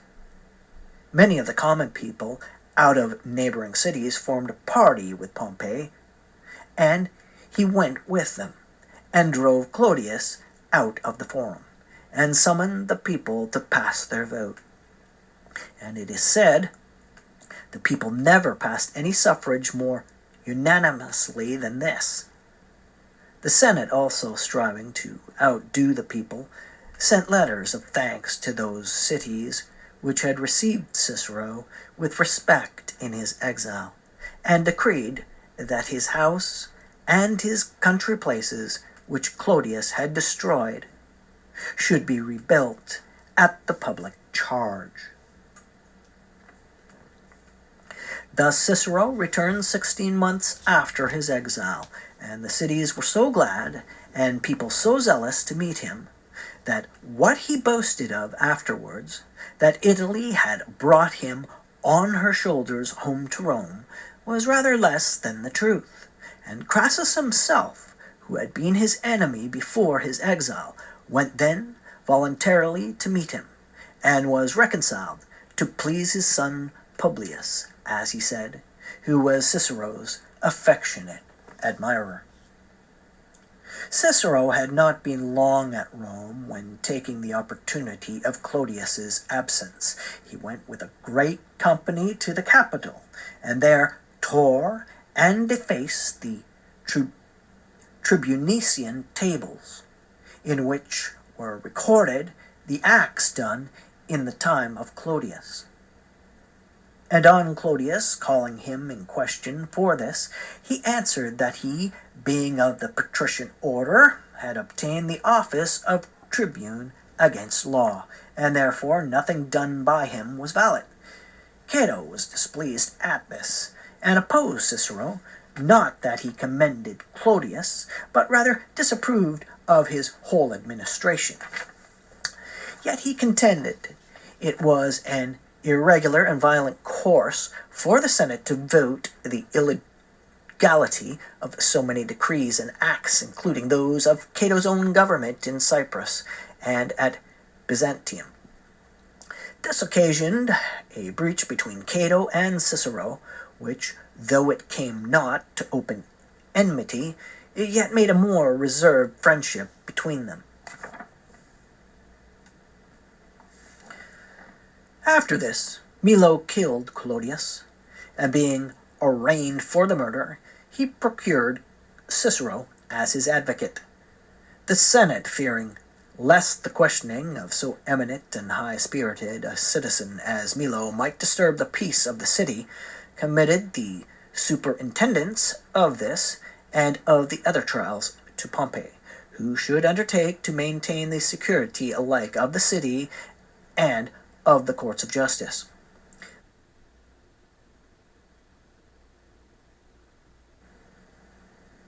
Pompey, therefore, went in the night, and occupying the high grounds about it, surrounded the forum with soldiers. Milo, fearing lest Cicero, being disturbed by such an unusual sight, should conduct his cause and the less successfully, persuaded him to come in a litter into the forum, and there repose himself till the judges were set and the court filled. For Cicero, it seems, not only wanted courage in arms, but in his speaking also began with timidity, and in many cases scarcely left off trembling and shaking when he had got thoroughly into the current and the substance of his speech.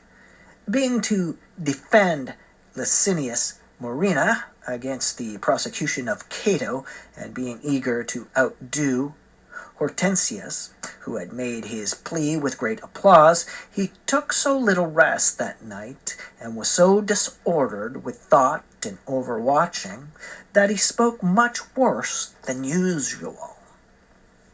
And so now, on quitting his litter to commence the cause of Milo at the sight of Pompey, posted, as it were, and encamped with his troops above, and seeing arms shining round about the forum, he was so confounded that he could hardly begin his speech for the trembling of his body and hesitance of his tongue, whereas Milo meantime was bold and intrepid in his demeanor, disdaining either to let his hair grow or to put on the morning habit.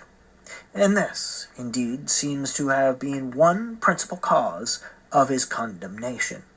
Cicero, however, was thought not so much to have shown timidity for himself as anxiety about his friend.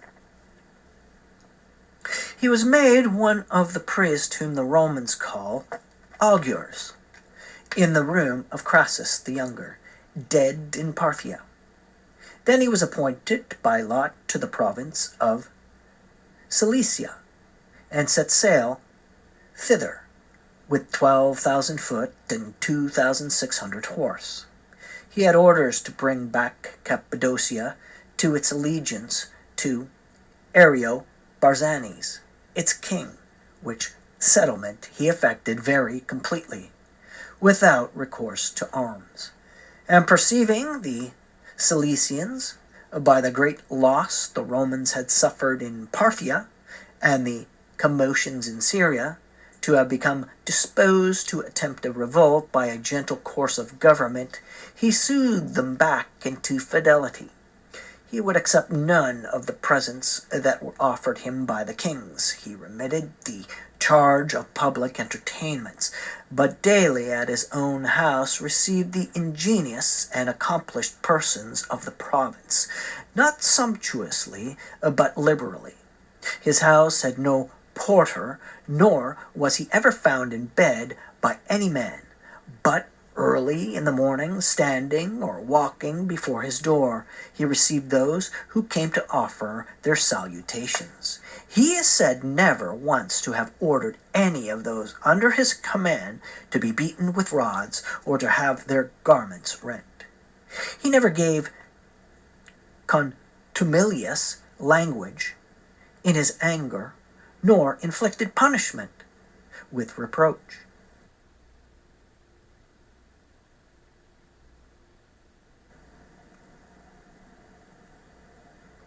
He detected an embezzlement to a large amount in the public money, and thus relieved the cities from their burdens, at the same time that he allowed those who made restitution to retain without further punishment their rights as citizens.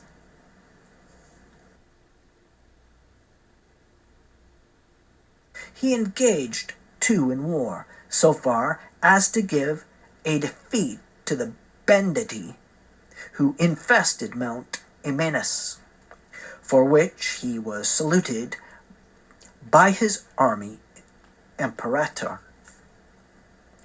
To Caecilius, the orator, who asked him to send him some panthers from Cilicia to be exhibited on the theatre at Rome, he wrote in commendation of his own actions that there were no panthers in Cilicia, for they were all fled to Caria,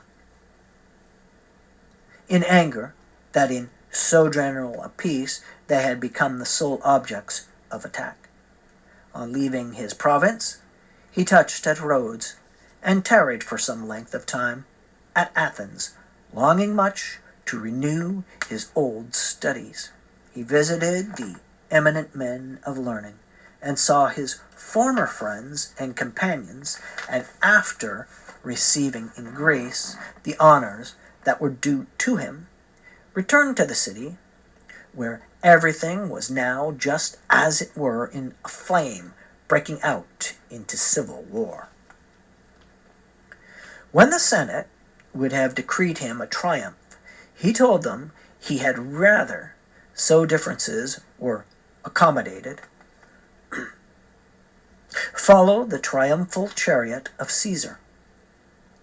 In private, he gave advice to both, writing many letters to Caesar and personally entreating Pompey, doing his best to soothe and bring to reason both the one and the other. But when matters became incurable, and Caesar was approaching Rome, and Pompey durst not abide it, but with many honest citizens left the city, Cicero as yet did not join in the flight, and was reputed to adhere to Caesar. And it is very evident he was in his thoughts much divided, and wavered painfully between both, for he writes in his epistles, "To which side should I turn? Pompey has the fair and honorable plea for war, and Caesar, on the other hand, has managed his affairs better, and is more able to secure himself and his friends. So that I know whom I should fly, not whom I should fly to. But when Trebatius, one of Caesar's friends, by letter signified to him that Caesar thought it was his most desirable course to join his party and partake his hopes, but if he considered himself too old a man for this, then he should retire into Greece, and stay quietly there, out of the way of either party.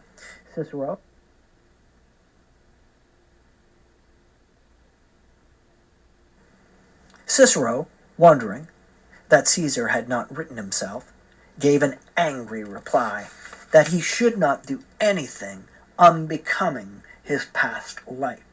Such is the account to be collected from his letters.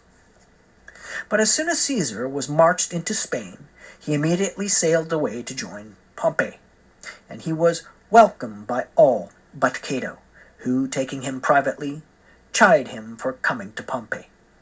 As for himself, he said, it had been indecent to forsake that part in the commonwealth which he had chosen from the beginning, but Cicero might have been more useful to his country and friends, if remaining neuter. He had attended and used his influence to moderate the result, instead of coming hither to make himself, without reason or necessity, an enemy to Caesar, and a partner in such great dangers.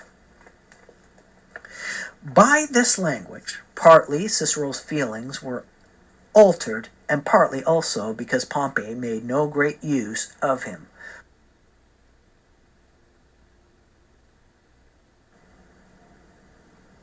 Although indeed he was himself the cause of it, by his not denying that he was sorry he had come, by his depreciating Pompey's resources,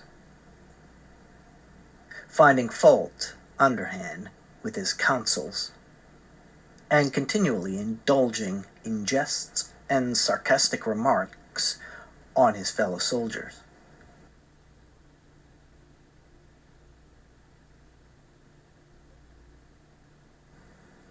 Though he went about in the camp with a gloomy and melancholy face himself, he was always trying to raise a laugh in others, whether they wished it or not.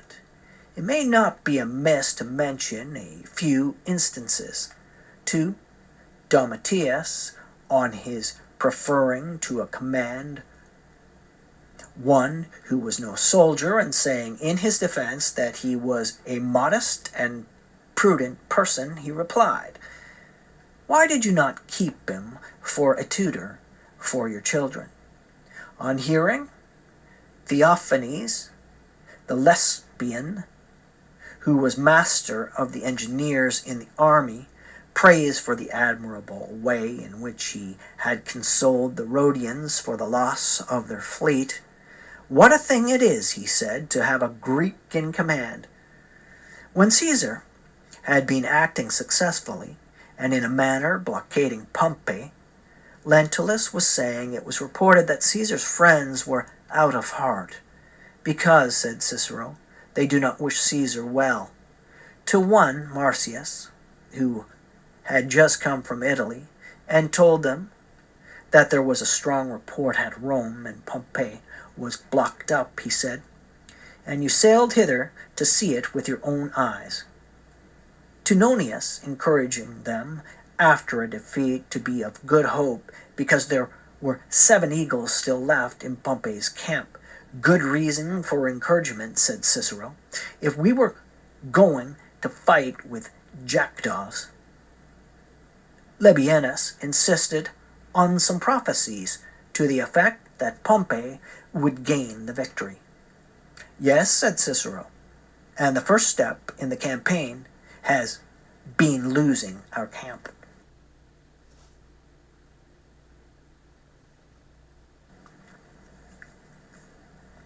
After the battle of Pharsalia was over, at which he was not present for want of health, and Pompey was fled, Cato, having considerable forces and a great fleet at Dyrrhachium, would have had Cicero commander-in-chief according to law, and the precedents of his consular dignity. And on his refusing the command, and wholly declining to take part in their plans for continuing the war, he was in the greatest danger of being killed, young Pompey and his friends calling him traitor, and drawing their swords upon him, only that Cato interposed, and hardly rescued, and brought him out of the camp. Afterwards, arriving at Brundusium, he tarried there some time in expectation of Caesar, who was delayed by his affairs in Asia and Egypt.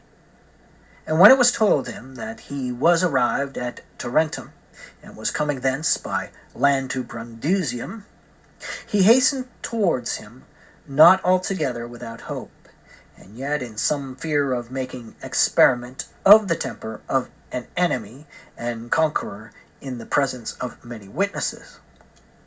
But there was no necessity for him either to speak or do anything unworthy of himself, for Caesar, as soon as he saw him coming a good way before the rest of the company, came down to meet him, saluted him, and, leading the way, conversed with him alone for some furlongs.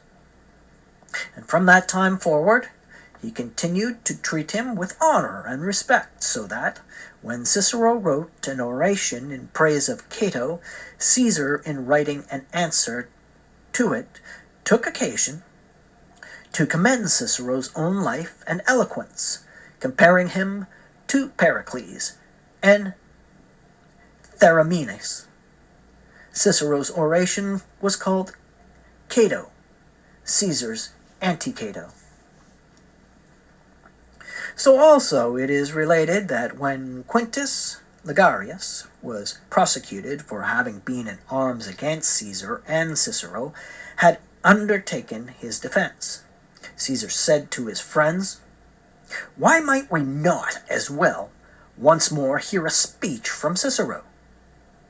Ligarius, there is no question, is a wicked man and an enemy, but when Cicero began to speak, he wonderfully moved him, and proceeded in his speech with such varied pathos and such a charm of language that the color of Caesar's countenance often changed, and it was evident that all the passions of his soul were in commotion. At length the orator, touching upon the Pharsalian battle, he was so affected that his body trembled, and some of the papers he held dropped out of his hands. And thus he was overpowered and acquitted Ligarius. Henceforth, the commonwealth being changed into a monarchy, Cicero withdrew himself from public affairs, and employed his leisure in instructing those young men that would, in philosophy, and by the near intercourse he thus had with some of the noblest and highest in rank, he again began to possess great influence in the city. The work and object to which he set himself was to compose and translate the philosophical dialogues, and to render logical and physical terms into the Roman idiom.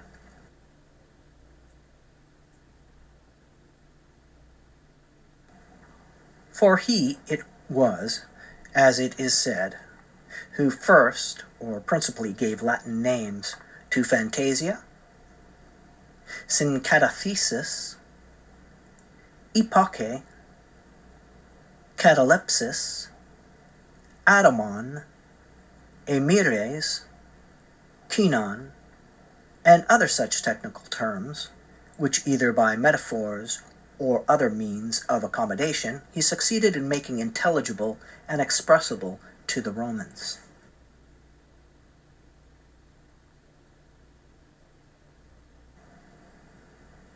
For his recreation, he exercised his dexterity in poetry, and when he was set to it, would make 500 verses in a night. He spent the greatest part of his time at his country house near Tusculum. He wrote to his friends that he led the life of Laertes, either jestingly, as his custom was, or rather from a feeling of ambition for public employment, which made him impatient under the present state of affairs. He rarely went to the city unless to pay his court to Caesar.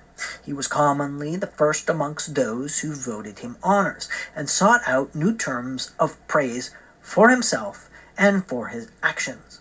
As, for example, what he said of the statues of Pompey, which had been thrown down and were afterwards, by Caesar's orders, set up again, that Caesar, by this act of humanity, had indeed set up Pompey's statues, but he had fixed and established his own. He had a design, it is said, of writing the history of his country, combining with it much of that of Greece, and incorporating in it all the stories and legends of the past that he had collected. But his purposes were interfered with by various public and various private unhappy occurrences and misfortunes, for most of which he was himself in fault.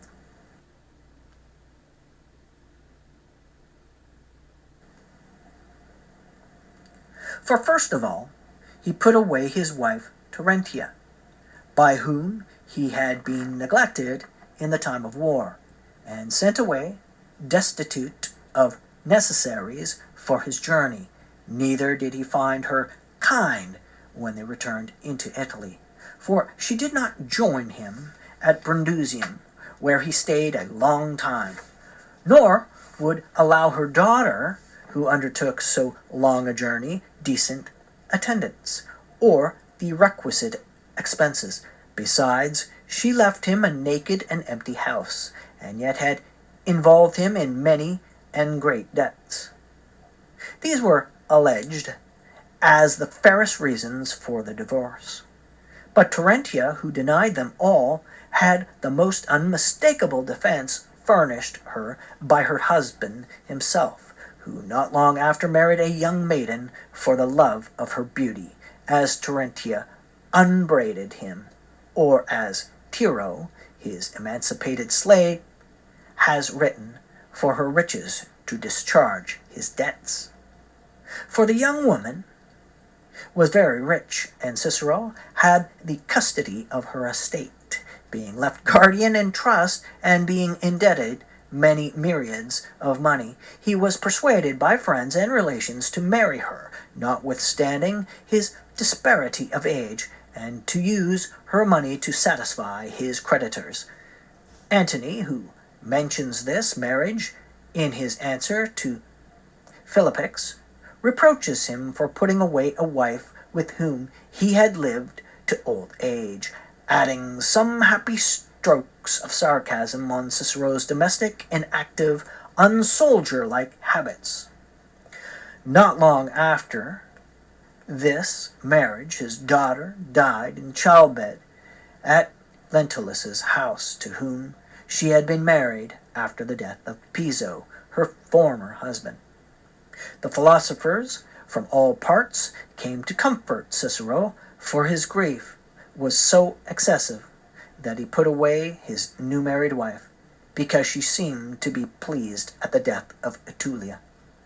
And thus stood Cicero's domestic affairs at this time.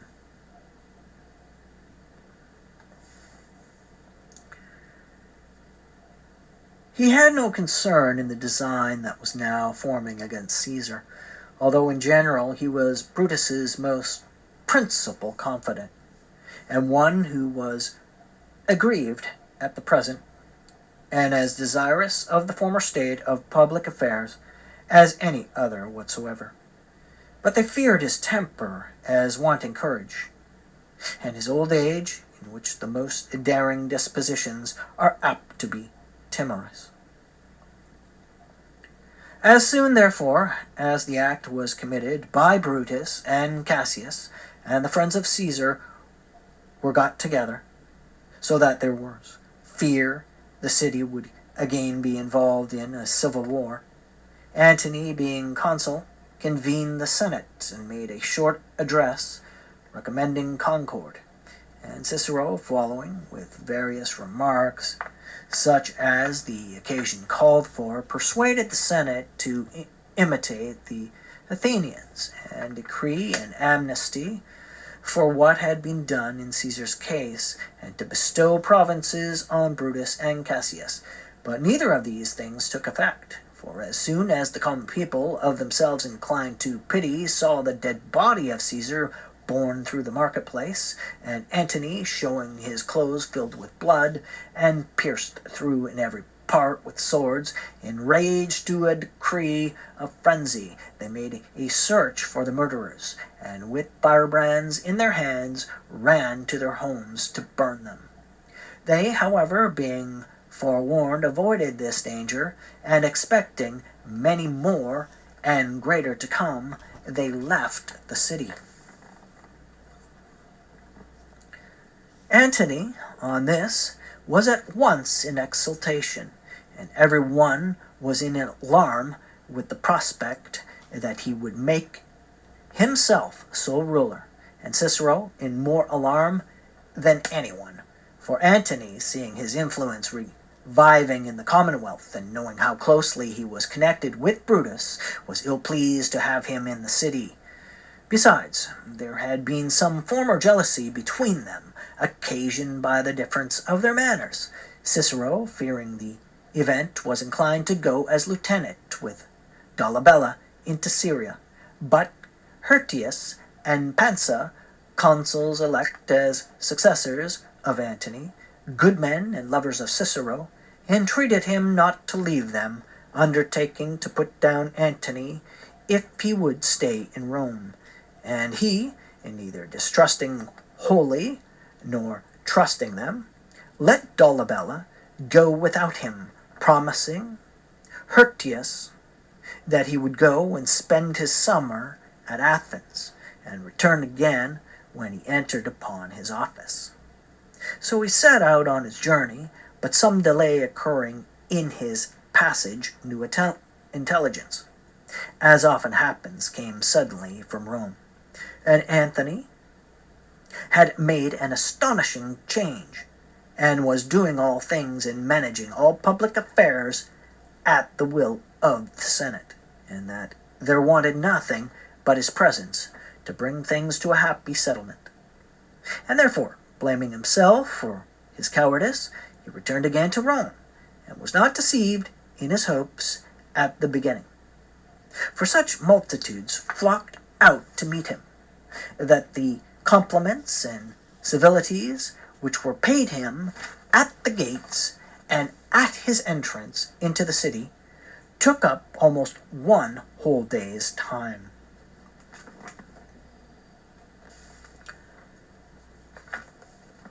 On the morrow, Antony convened the Senate and summoned Cicero thither.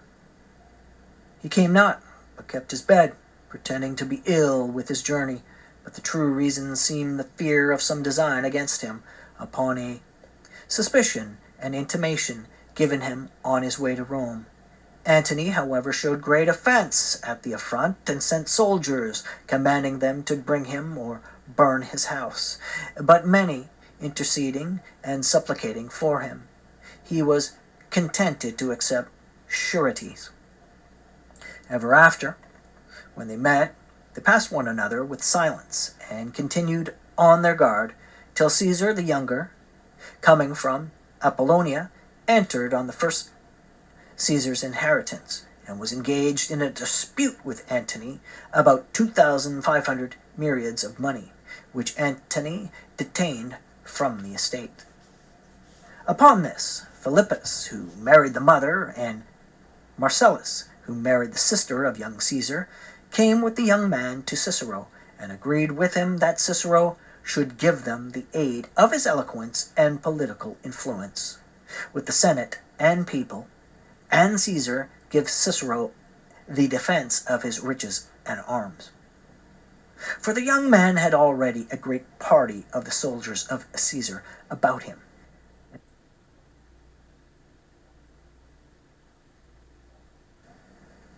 and Cicero's readiness to join him was founded, it is said, on some yet stronger motives, for it seems while Pompey and Caesar were yet alive, Cicero, in his sleep, had fancied himself engaged in calling some of the sons of the senators into the Capitol, Jupiter being about, according to the dream, to declare one of them the chief ruler of Rome. The citizens, running up with curiosity, stood about the temple, and the youths, sitting in their purple-bordered robes, kept silence. On a sudden, the doors opened, and the youths, arising one by one in order, passed round the god, who reviewed them all, and to their sorrow dismissed them. But when this one was passing by, the god stretched forth his right hand and said, O ye Romans, this young man, when he shall be Lord of Rome, shall put an end to all your civil wars. It is said that Cicero formed from his dream a distinct image of the youth, and retained it afterwards perfectly, but did not know who it was. The next day, going down into the Campus Martius, he met the boys returning from their gymnastic exercises, and the first was he, just as he appeared to him in his dream. Being astonished at it, he asked him who were his parents, and it proved to be this young Caesar, whose father was a man of no great eminence, Octavius, and his mother, Attia, Caesar's sister's daughter, for which reason Caesar, who had no children, made him by will the heir of his house and property. From that time, it is said that Cicero studiously noticed the youth whenever he met him, and he as kindly received the civility, and by fortune he happened to be born when Cicero was consul.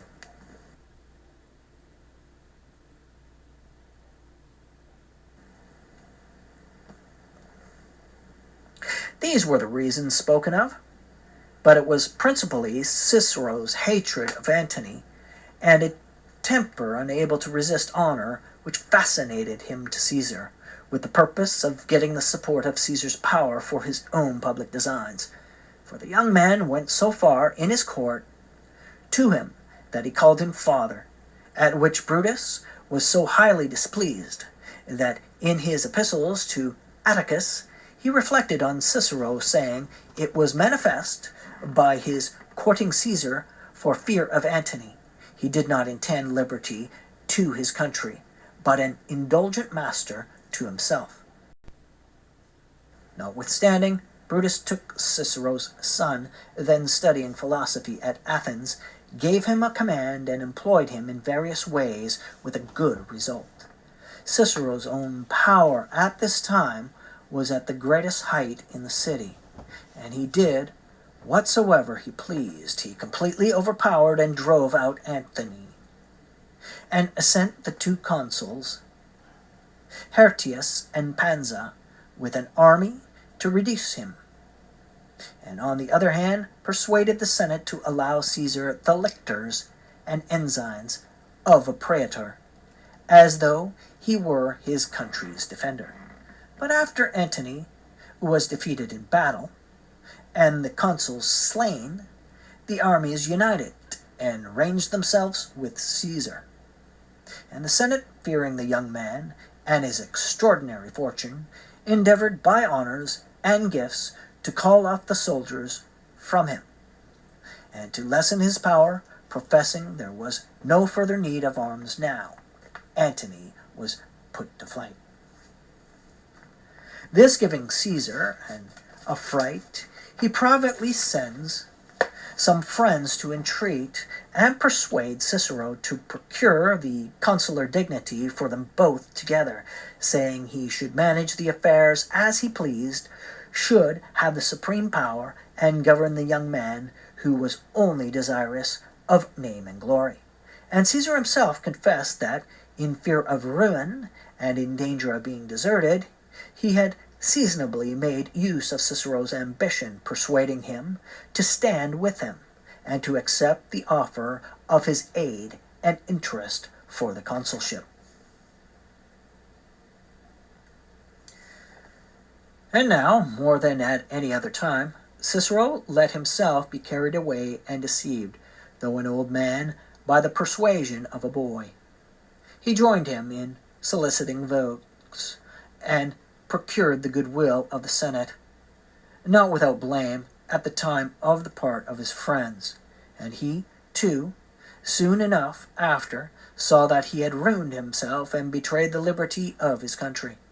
For the young man, once established, and possessed of the office of consul, bade Cicero farewell, and reconciling himself to Antony and Lepidus, joined his power with theirs, and divided the government like a piece of property with them.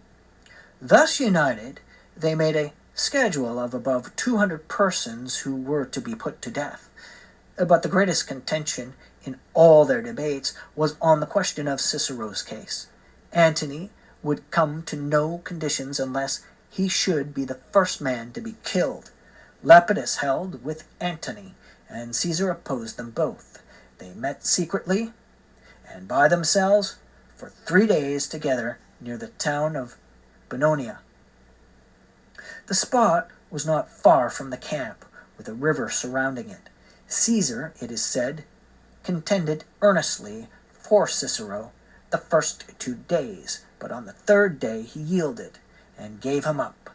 The terms of their mutual concessions were these: that Caesar should desert Cicero, Lepidus his brother, Paulus and Antony, Lucius Caesar, his uncle by his mother's side. Thus they let their anger and fury take from them the sense of humanity, and demonstrated that no beast is more savage than man when possessed with power answerable to his rage.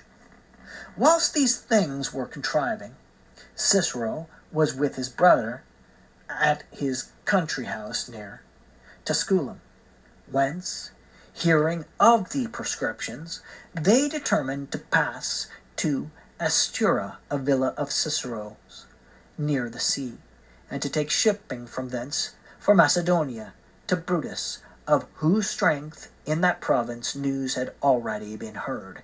They travelled together in their separate litters, overwhelmed with sorrow, and often stopping on the way till their litters came together, consoled with one another.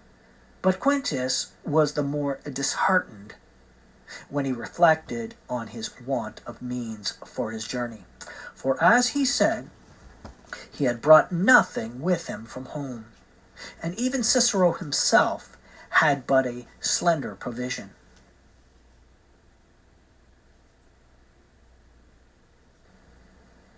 It was judged, therefore, most expedient that Cicero should make what haste he could to fly, and Quintus return home to provide necessaries, and thus resolved, they mutually embraced and parted with many tears.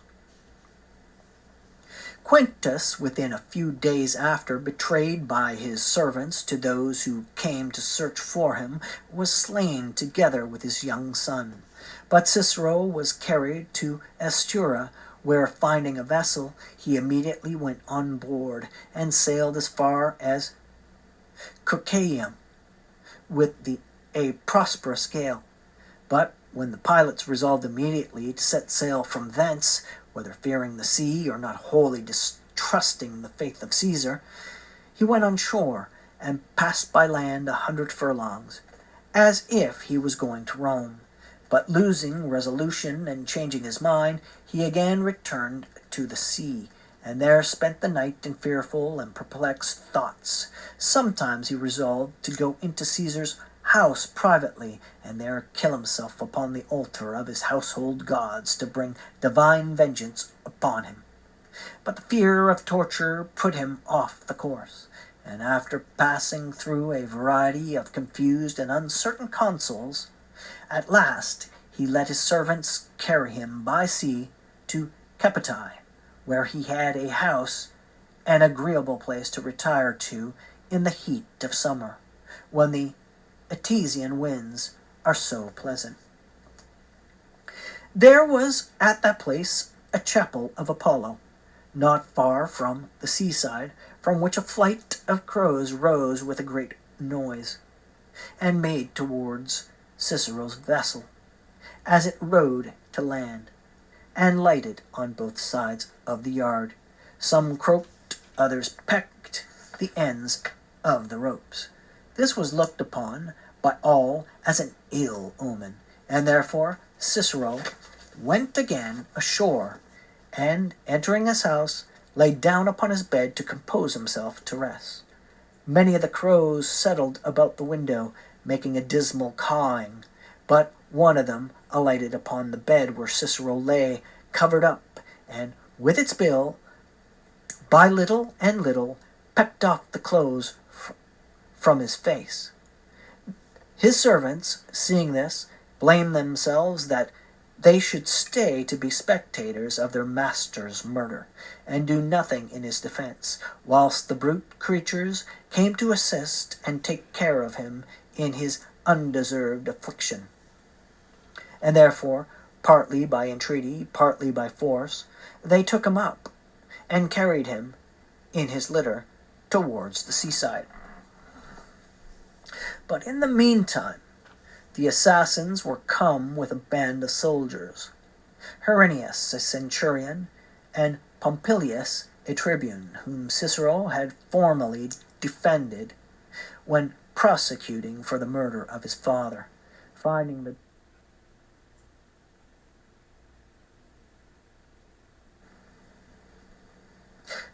the doors shut, they broke them open, and Cicero not appearing, and those within saying they knew not where he was, it is stated that a youth who had been educated by Cicero in the liberal arts and sciences, an emancipated slave of his brother Quintus, Philologus by name, informed the tribune that the litter was on its way to the sea through the close and shady walks. The tribune, taking a few with him, ran to the place where he was to come out, and Cicero, perceiving Herennius running in the walks, commanded his servants to set down the litter, and, stroking his chin, as he used to do, with his left hand, he looked steadfastly upon his murderers, his person covered with dust, his beard and hair untrimmed, and his face worn with his troubles, so that the greatest part of these that stood by covered their faces, whilst Herennius slew him. And thus was he murdered, stretching forth his neck out of the litter, being now in his 64th year. Herennius cut off his head, and by Antony's command his hands also, by which his Philippics were written.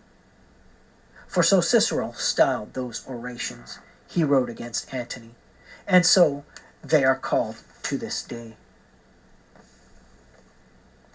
When these members of Cicero were brought to Rome, Antony was holding an assembly for the choice of public officers, and when he heard it and saw them, he cried out, "Now let there be an end of our proscriptions."